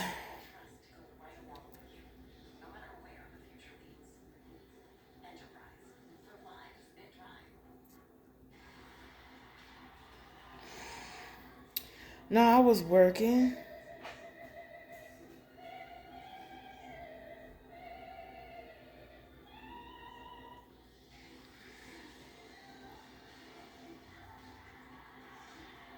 I don't think it was as much. I wasn't working as much. I think I had probably just started that job, and they had me going to different posts, and that was only if they had something available. So, but but for 30 days, I ended up having to go back and forth.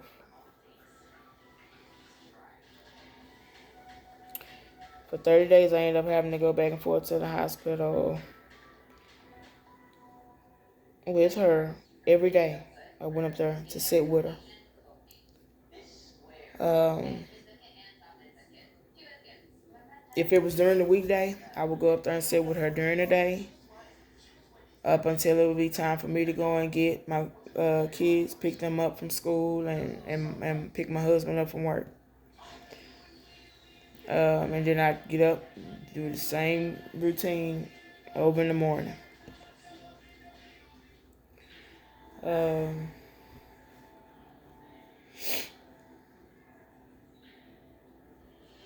so that was a month. But by the time I was happy though, because she was able to come home, and she got better. She was able to come home, and by the time she left the hospital, she was doing a lot better. She was doing a lot better. But let me tell you,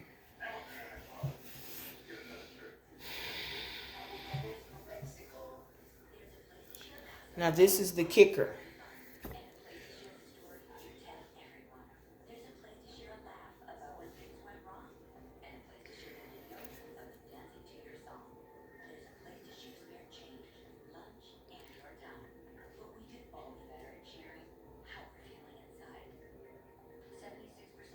And I would still go up there to the store sometime, with my auntie, just to check on her.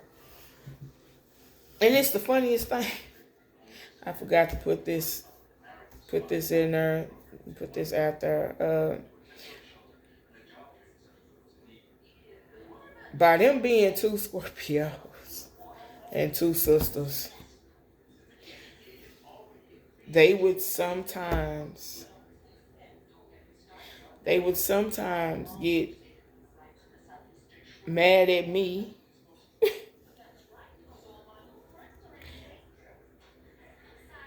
if I spent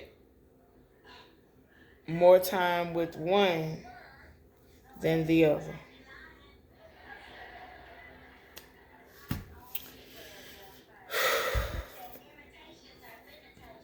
So that was a lot going on too. So there was some days when I would call, or they would call and be like, "Why haven't I heard from you?" Or "Why haven't you seen?" And I'm like, "I've been asleep. I've been asleep. Trying to get some rest." So yeah.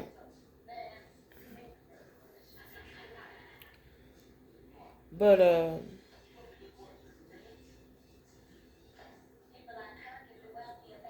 yeah. Okay, so my mom ends up getting sick. Now, mind you,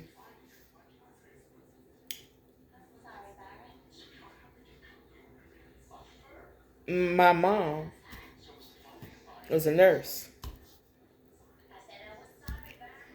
And when she got through, she stopped doing the nursing.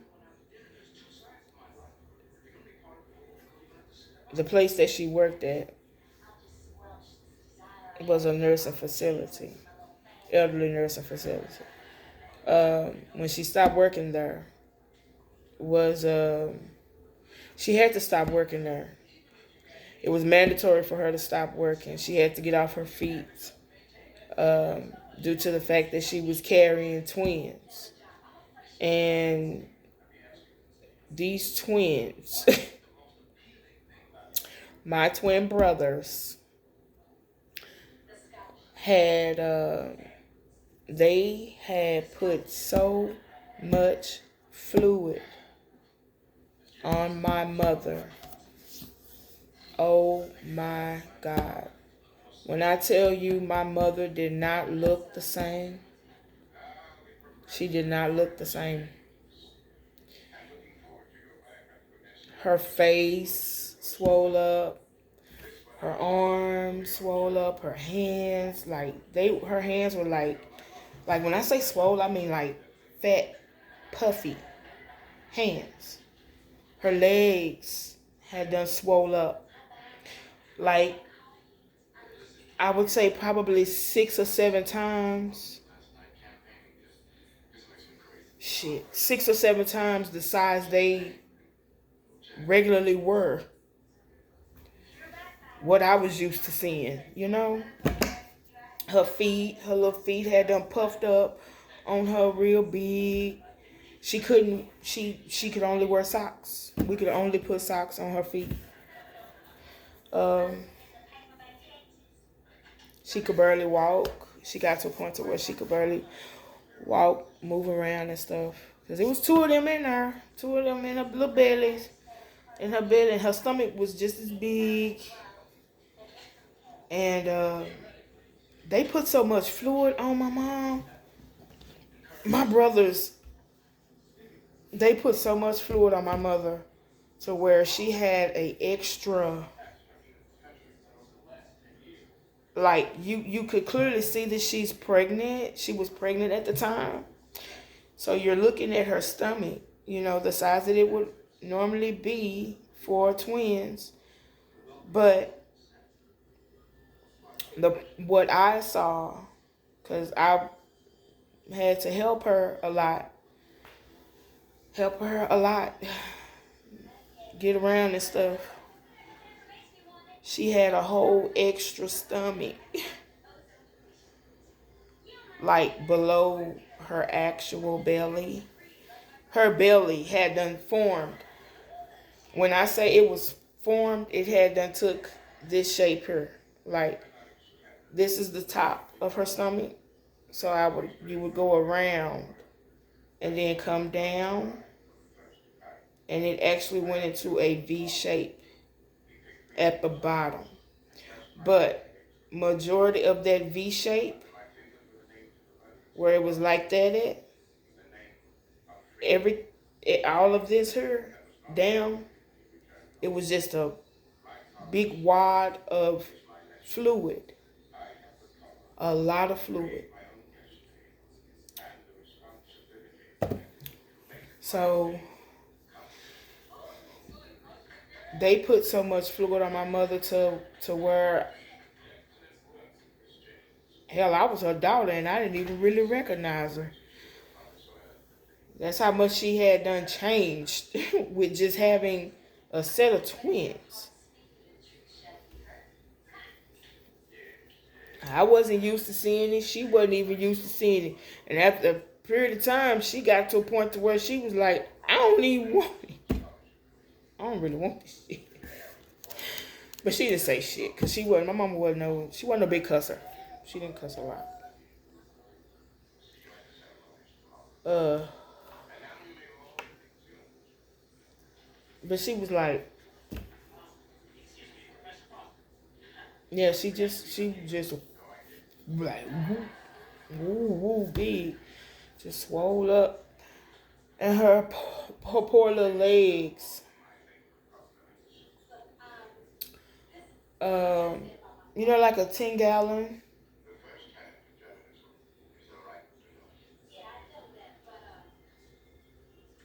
10 or 20-gallon paint bucket. That is what I had to um, soak her legs in every day. Every day.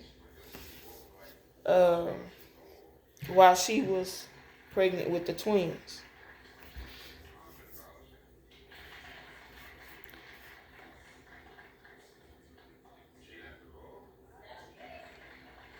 It was that was hard on me. I am not gonna lie.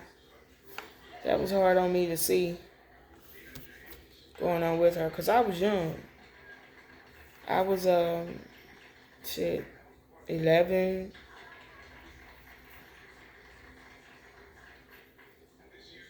I was 11, and it looked like I was watching my mama like transform before my eyes. It was hard on me to see that as a child because I'm used to looking at this beautiful woman. My mom was beautiful. My Aunt Jeanette was a beautiful woman. My grandmother was a beautiful woman. Like, I'm used to looking at all these pretty women. I'm used to looking at all these beautiful, well kept women. And to see her go through what she went through with just carrying them twins, with just carrying my twin brothers, that was a lot for me to take. Not to mention the fact that,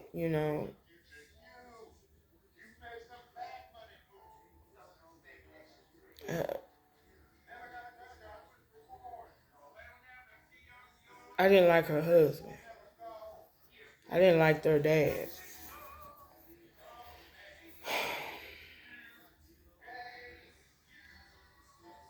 I got to a point to where I don't know.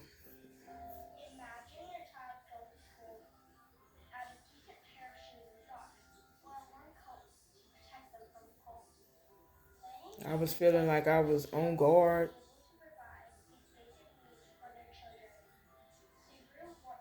Like, had to be on guard and disgusted at the same damn time. It was weird. But, yeah, the 10, 20-gallon paint buckets, uh, we ended up finding 2 buckets. I don't know where Mike got them. Oh, Y'all heard that. I don't know where he got them from. Her husband. I don't know where he got them from, but uh,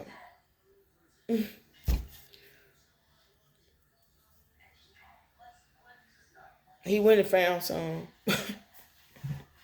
He found them somewhere, and we cleaned them and stuff real good and whatnot. But we end up having to let her little legs soak off in those buckets. We had to soak her legs in those buckets every day, and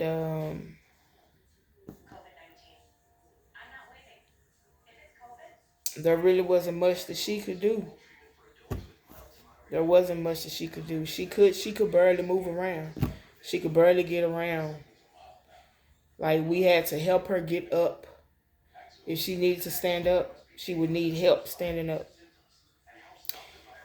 Uh, if she needed help sitting down, we would have to help her sit down because both of her legs were that swollen. We just putting them off in a 10, 20 gallon bucket of paint, one of those paint buckets. Her leg would take up majority of the bucket. Like if her leg was off in it, and we had to have two of them. So that's how swole. That's how much fluid the twins put on her body. And I'm watching my mom go through this transformation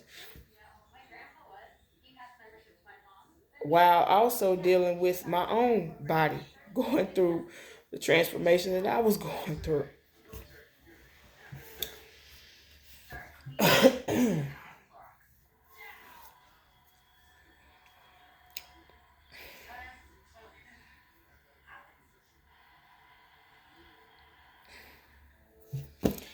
Yeah. So, um, yeah, that was a little rough on me back then. I didn't know what the hell was going on, and it. But she finally went into labor with him. She finally went into labor with him, and she got him home and stuff, and then it was on. I had to help out as much as I could. And I did. I did. I helped out as much as I could. My little brothers, I was still in school, of course. So they would, once they got to points where they could crawl and walk and whatnot, they learned how to start getting out of their baby bed. They had a big oversized baby bed that they slept in. And they didn't weigh like a lot. They weren't real big babies when she had them. Um, so both of them could fit, nicely in the bed. They each had their own half. And of course, we had to have two of everything. Two of everything. Everything double. Everything double. So it went from being just me and my mom for the first 10 years of my life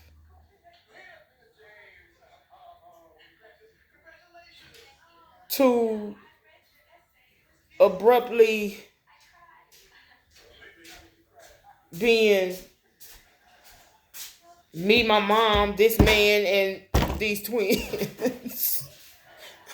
Just like that. I was like, damn.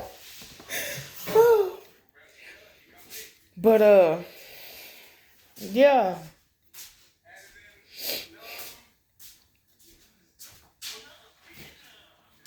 So that was quite a lot.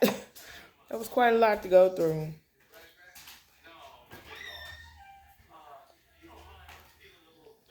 Um, but that was the only time that I ever saw her, you know,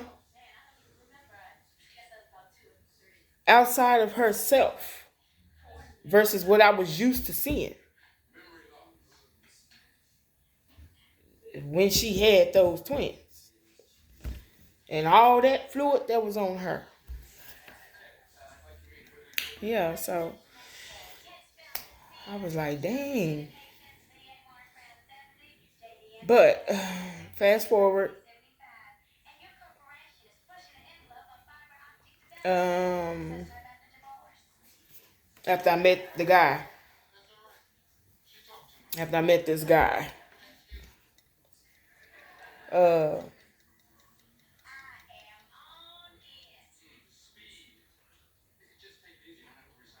yeah,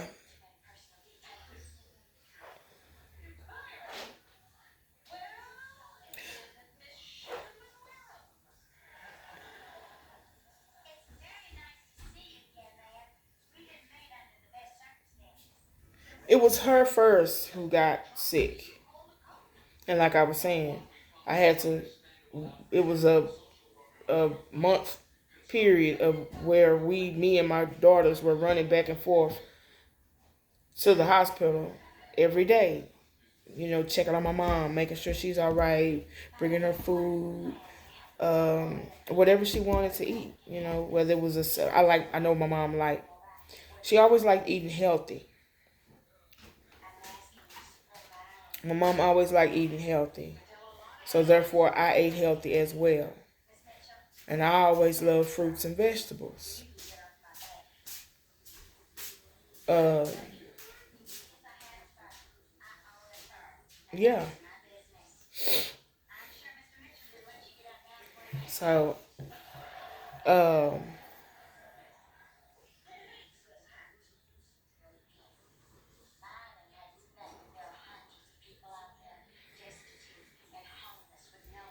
so, yeah. She got sick first.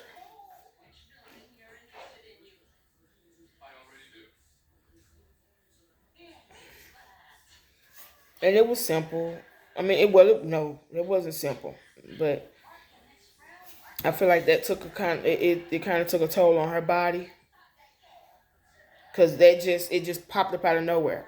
Like the day we literally found out that she was dealing with this issue, that we eventually ended up having to run her to the hospital for, uh, was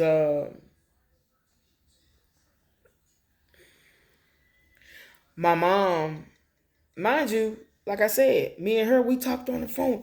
That bothered me. That bothered me. That didn't sit right with me.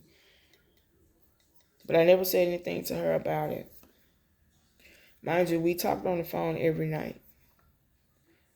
But not one time did she tell me she was feeling out of sorts. She didn't tell me. She wouldn't tell me that whether she was feeling bad or anything like that. It was like, hey mom, she'd be like, hey. And then we would just start talking about stuff. But she didn't ever tell me that she was feeling bad. So one day out of the blue, she calls me. And it's like in the evening when she called. Uh, oh, like I was saying. Okay, when she got through, she worked for the nursing facility that she worked for 17 years. She didn't stop working for them until she got pregnant with the twins. And the doctor that she was doing her prenatal care through, he put her on bed rest because she was building up the fluid on her body. And it was too much for her to even move around because it was accumulating on her so fast. Nothing like I had ever seen before. So that was that. She didn't go back. She didn't. She My mom didn't start back working. She didn't start back working until my brothers was like, mm,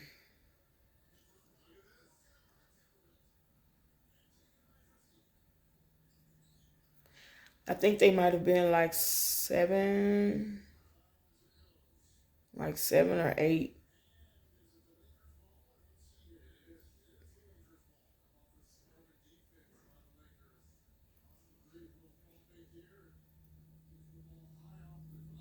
About 6 or 7. Yeah, yeah. She didn't go back to work until then because of how she carried that pregnancy. So, but when she went back to work, she went back to work. That's the type of woman she was. So she went back to work, and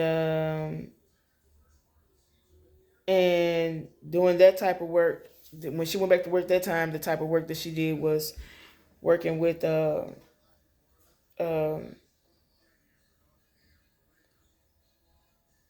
mentally disabled children. So um,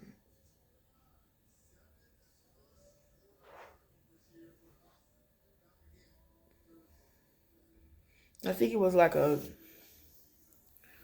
some type of daycare for them, some type of daycare for them to come to during the day while their parents worked and stuff. So yeah, that's the type of work she did. But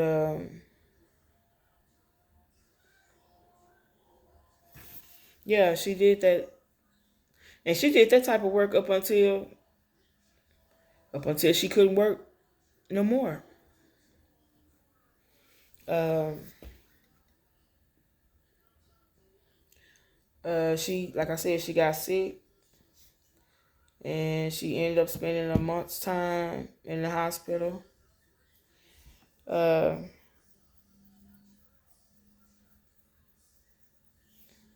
by that time, my brothers were like, shit, I'm on to say 14, 15 years old, maybe, or 15 or 16.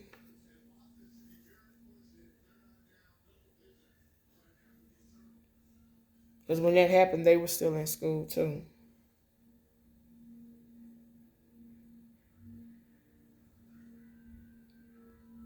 Um,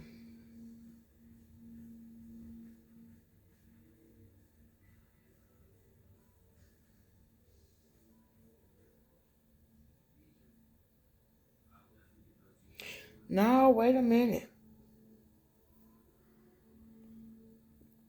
Mm,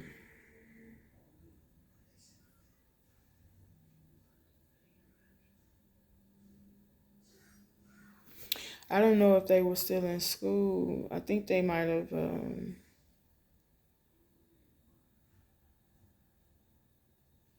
I think they might have graduated by that time, but they were still at home. Um,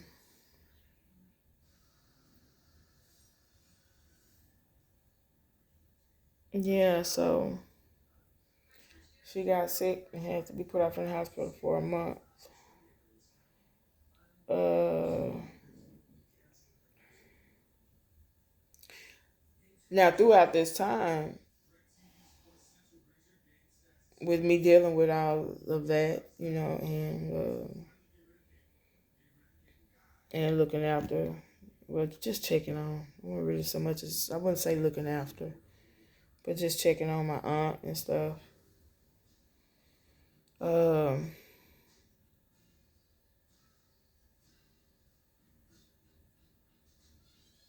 this guy, the guy that I had met was in the picture.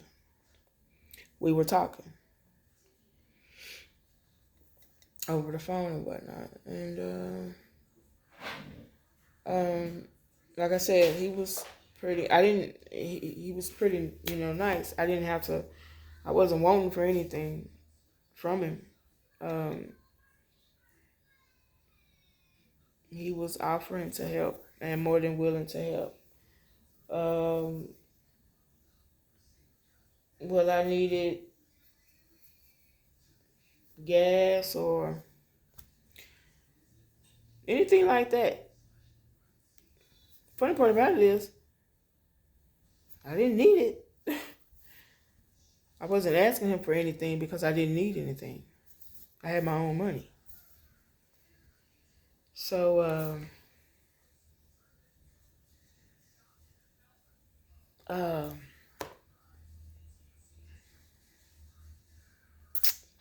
yeah.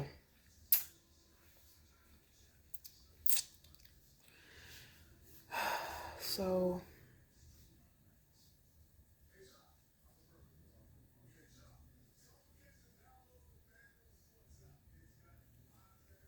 it was a very hectic schedule. A very hectic schedule that I had.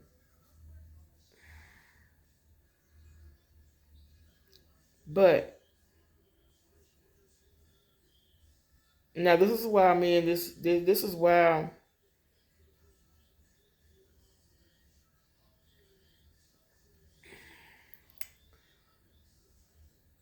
Okay, so my mom, she gets sick first, and then had to be put out from the hospital for a month.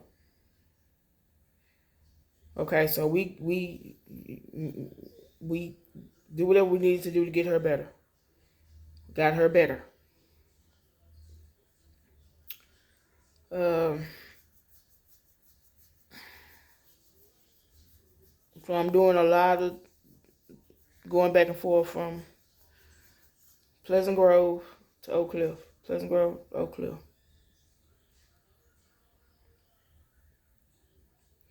Um,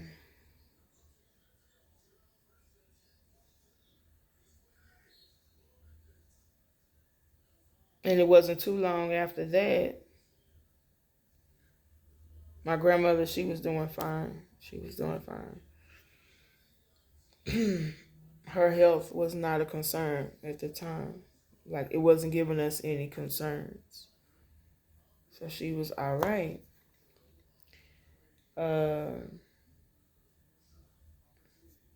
and then after we got my mom, now mind you, this young man, this guy, he's in the background the whole time.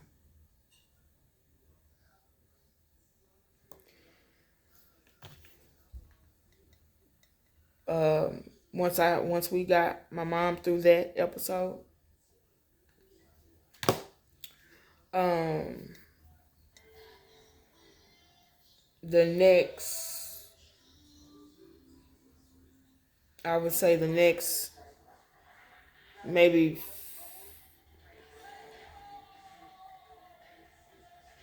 5 or 6 months, five, 5 or 6 months at the most. It I'm trying to put a time on it. But I can't really put a time on it because it was happening. Every damn thing was going so freaking fast. Every damn thing at this period of time in my life was hitting. Shit was hitting like back to back to back. I didn't know what the fuck was going on. And I'm like, why what is this? Why am I wait a minute? You know, I'm cause it's it was hella puzzling to me. Cause I ain't never had to deal with this before.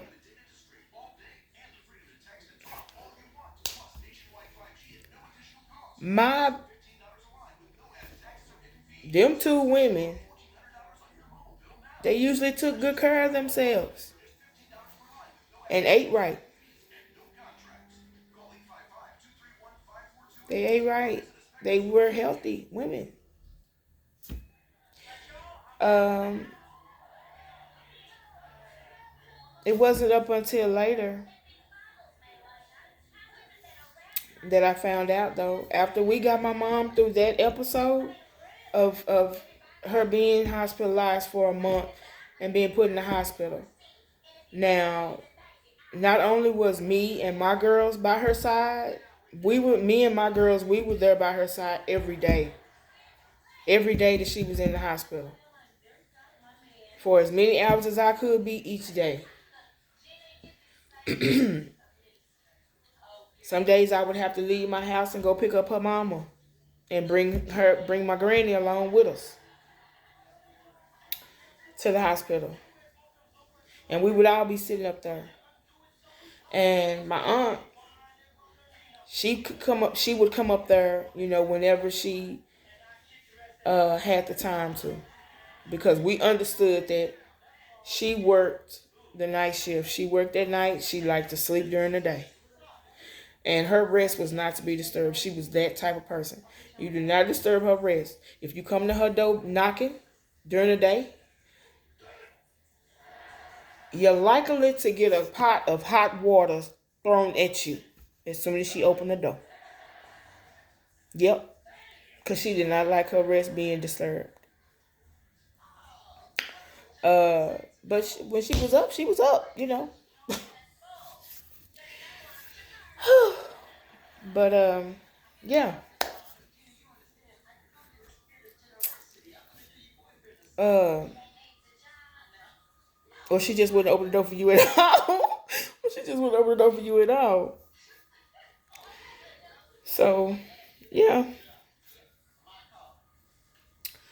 My mom gets sick first, and then I would say, like, once we got my mom through that and helped her, get her health and stuff home, the people at the hospital helped us get her back right and back home. I would say a good 4 or 5, maybe 5 or 6 months later, my Aunt Jeanette was getting sick.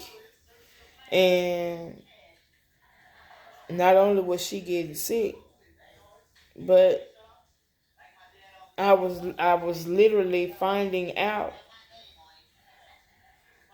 I was. I don't know if they knew. I don't know if my grandmother already knew what was going on. I don't know if my mom already knew what was going on. I don't know. But I was finding out that my Aunt Jeanette was sick.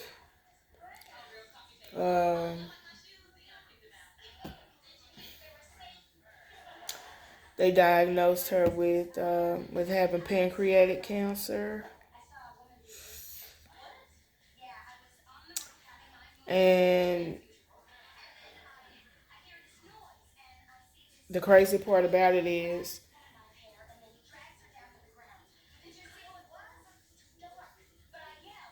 I was I would be up around this woman. I'm watching my auntie work in the store at night. I'm watching her work in the store at night by herself.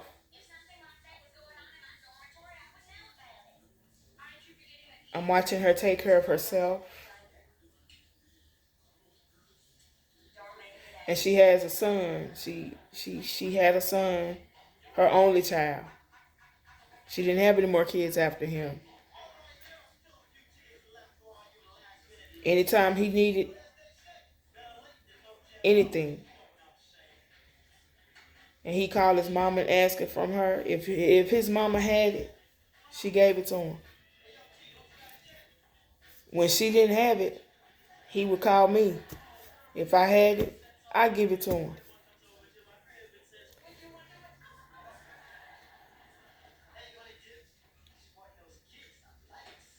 Um,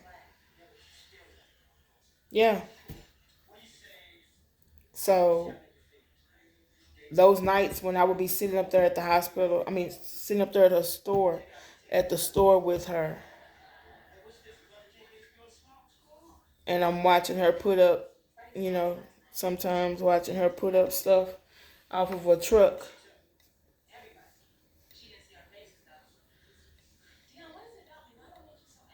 and just moving around in that store the way that she was. The whole time I'm watching this lady doing this stuff. I didn't know it,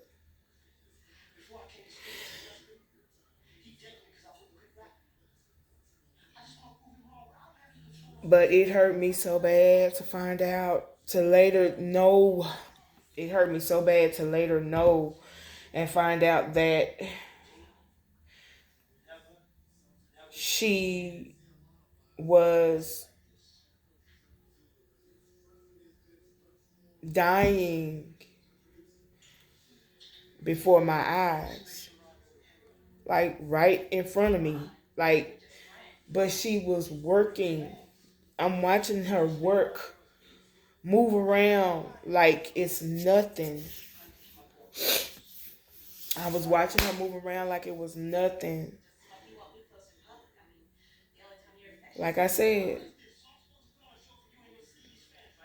fearless is what she was. Her son at the time, he was having his own problems and issues and stuff in life and dealing with whatever it was that he was dealing with.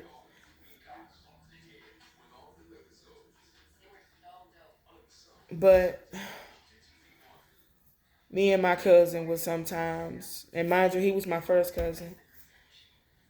We were like sisters and brothers because his mom and my mom were sisters.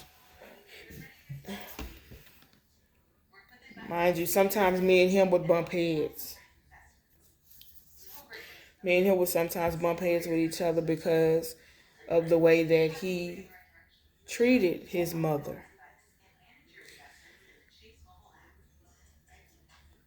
My cousin had a tendency of,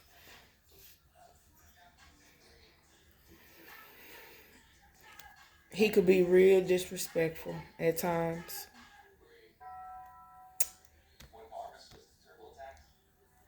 He could be very disrespectful at times with his own mother.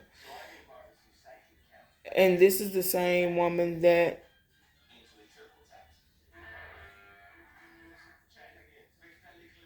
she did what she could do for him. But I'm going to say this for you guys out there, you men. I want y'all to think about something. And I'm talking to my men's, I'm talking to the men's who are 6 feet and over. The 6'1s, the 6'2s, the 6'3s, 6'4s. My cousin, her son,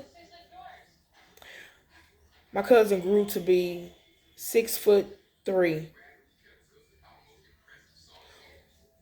weighing in at damn near 400 pounds.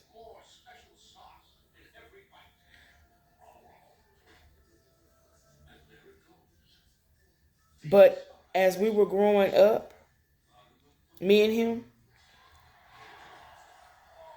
he was a regular sized child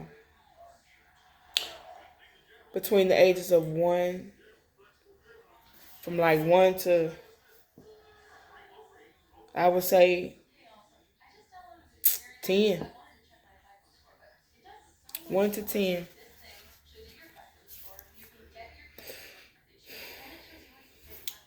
12.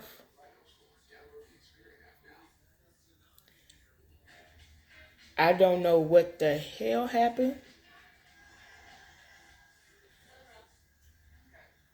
His body decided it wanted to hit a damn growth spurt. So he went from being her son, her only child, her only son, my first cousin.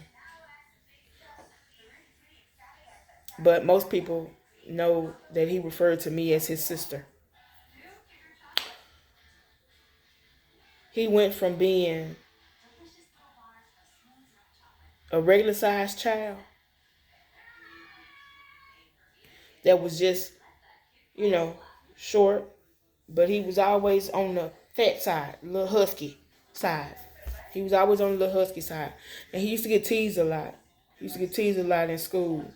And I would have to be there for him and protect him and help him fight, all kind of stuff.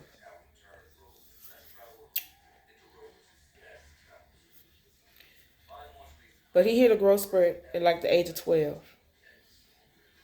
When I tell you that damn growth spurt was a growth spurt, I don't know what the hell. I don't know. But he went from being short and pudgy to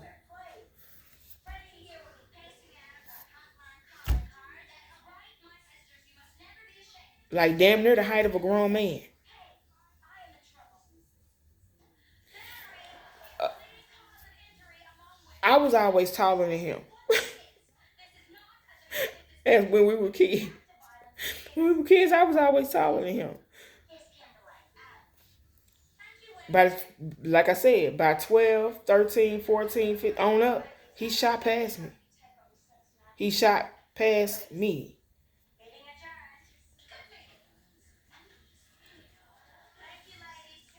I'm not a short lady. But he had done shot past me. He shot past me, both his uncles, way past his mama head, way past my grandmama head. He just shot up. And along with that shoot up, with him growing tall, his feet grew too. And so did his body. So, here she was, a single mother. He was wearing grown size men clothing, 12 and 13 years of age. His shoe size was the same damn size of his age each year. Each year. My cousin's foot didn't stop growing until he was, I think his feet got to be the size, he wore a size shoe of 15. Either 15, either 15 or 16. So, you men's, you think about this.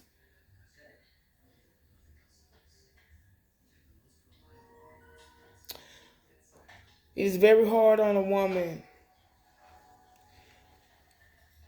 when she has to not only take care of herself and her own bills, but if she has a son, that son hits that growth spurt that I just told you about. That means she's not buying clothes for a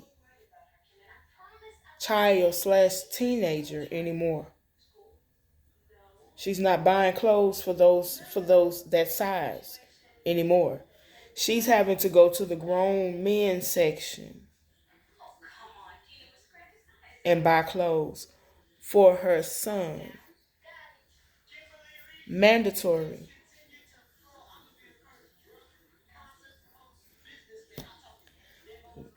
And y'all know how much them clothes cost for big and tall men.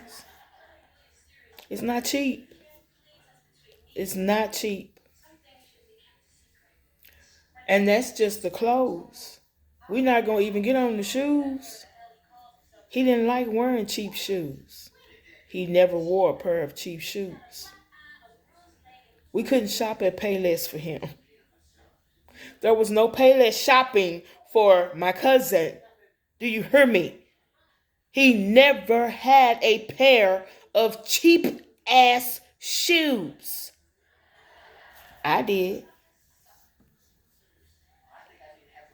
But I didn't have a problem with it. I didn't have a problem with it because I usually like for my shoes to match my little outfits. But y'all know how little kids are. Y'all know how little kids are. They see you outside with some shoes on that's not name brand.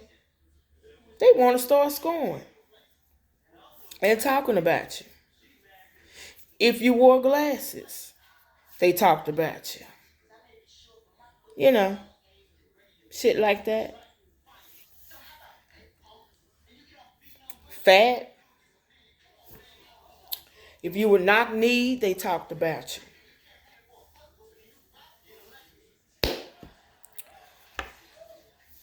Yeah.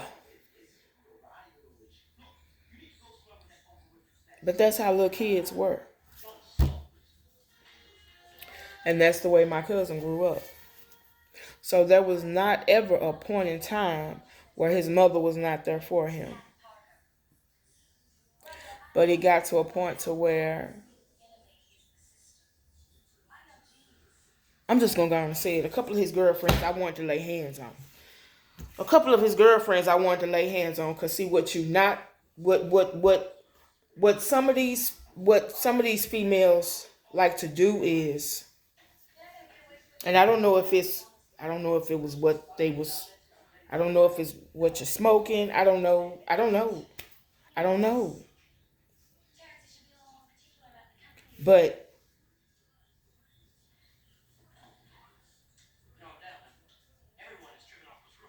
you don't ever let your girlfriend put herself in a position to disrespect your mother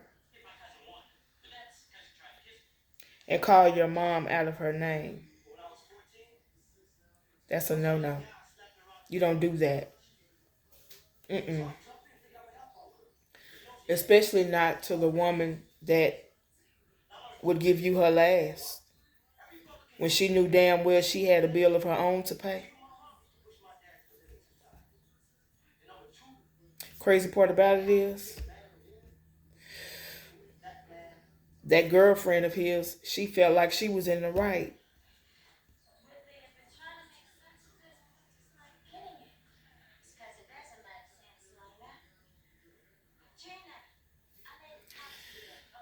It was a period there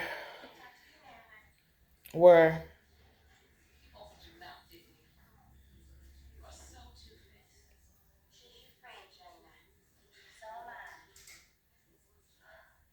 when I wanted to snatch a motherfucker,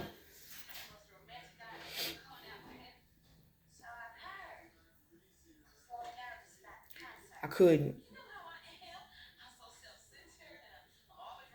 because I was on probation.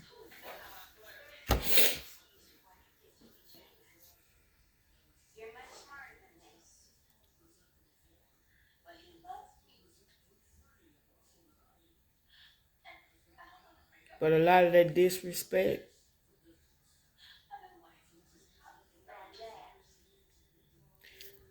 causes stress.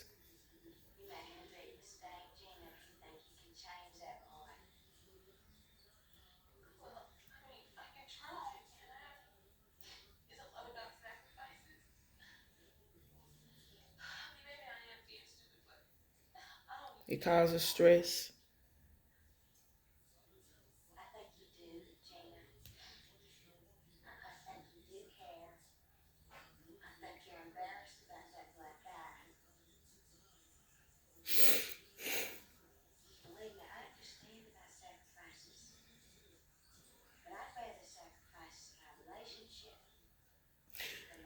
The crazy part about it is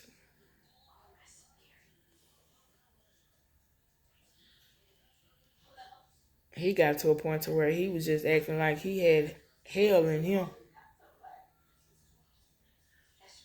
And after I thought about, after I found out that my auntie was dying right before my eyes.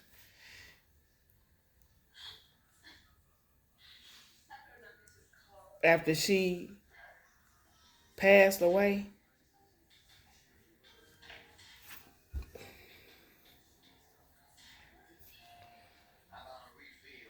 to know of how all these different things transgress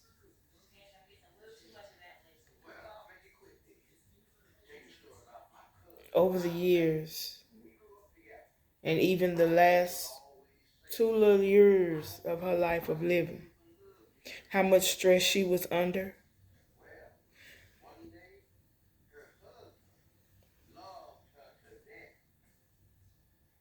Not only was her body under stress as it was, he was adding stress on top of that. I don't know if he ever saw it that way, or if, I don't know. Because my cousin, he was a Taurus, so he could be real bullheaded. Real bullheaded. Like I said, there was times when me and him would bump heads. We would bump heads from time to time. And as small as I was to him, I wasn't that much smaller than him, but yeah, as small as I was under him, I would have to put him on his ass.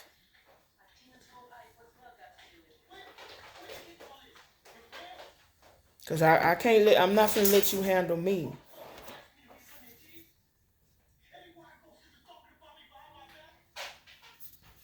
So shit got real. Shit got real stressful. And like there was I I I thought about all of this after she passed away, and the shit hit me like a ton of bricks. It hit me like a ton of bricks. I broke down the moment they called me and told me that she had passed away, and she was at the hospital. Cause she was out. She had been in the hospital. She was in the hospital, and they called me and asked me, "Hey, was I sitting down?" And I was like, "Why are you asking me that?"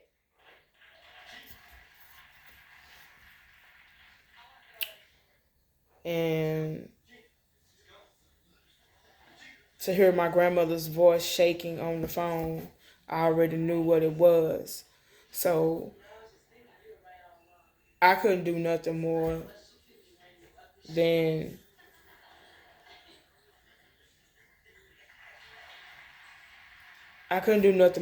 just start crying. I lost it, and I threw the phone down. I just threw the phone down because I couldn't believe that she was gone so quickly. Like, here it is. I just found out that you're dealing with this. I've been coming, we've been hanging out at the store with each other. We've been getting this bond, building our bond. And yeah, I find out that you're sick, okay? And you're gonna need help through this. I'm willing to help you through it. I'll be there.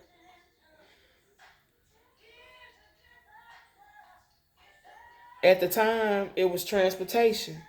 So, me driving from my house to go pick up my grandmother, and then from my grandmother's house to my aunt Jeanette's house, because she still had her own apartment, to pick her up. and then we going to the hospital. This is the type of that's the type of driving that I was doing throughout on some days. Um, if she had an appointment,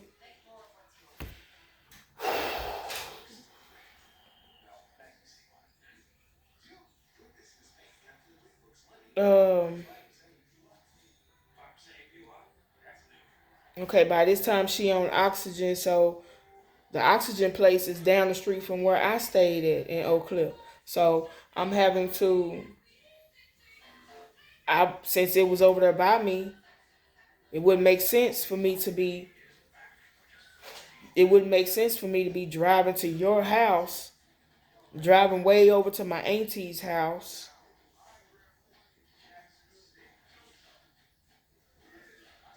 to get money from her.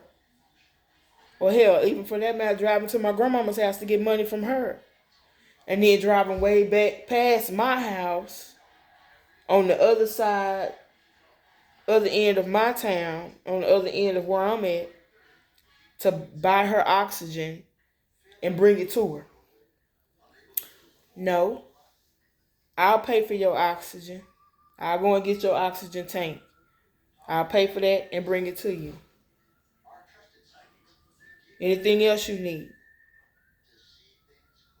Food? What you want to eat? Well, I want such and such. Okay, fine. I'm on my way. Majority of the time, sometimes my girls would ride with me.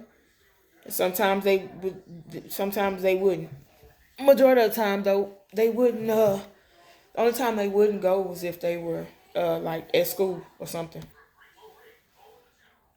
But for a minute there, stuff got real hectic. Stuff got real hectic. And mind you, I'm still trying to work my little shifts and my posts. At this point, I'm staying up 24 hours, 48 hours, just up on guard.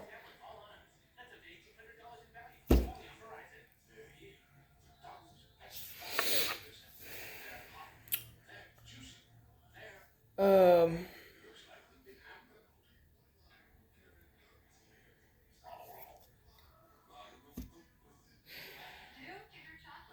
so the day comes, she passes away.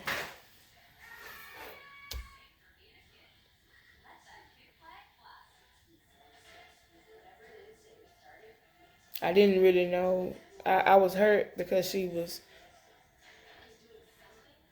gone so quickly.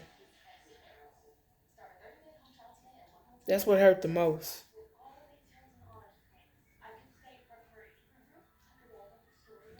I feel like I didn't have enough of a forewarning. I didn't have enough time for me to spend with her before she left her. Because it was so much other stuff that we was going to do together.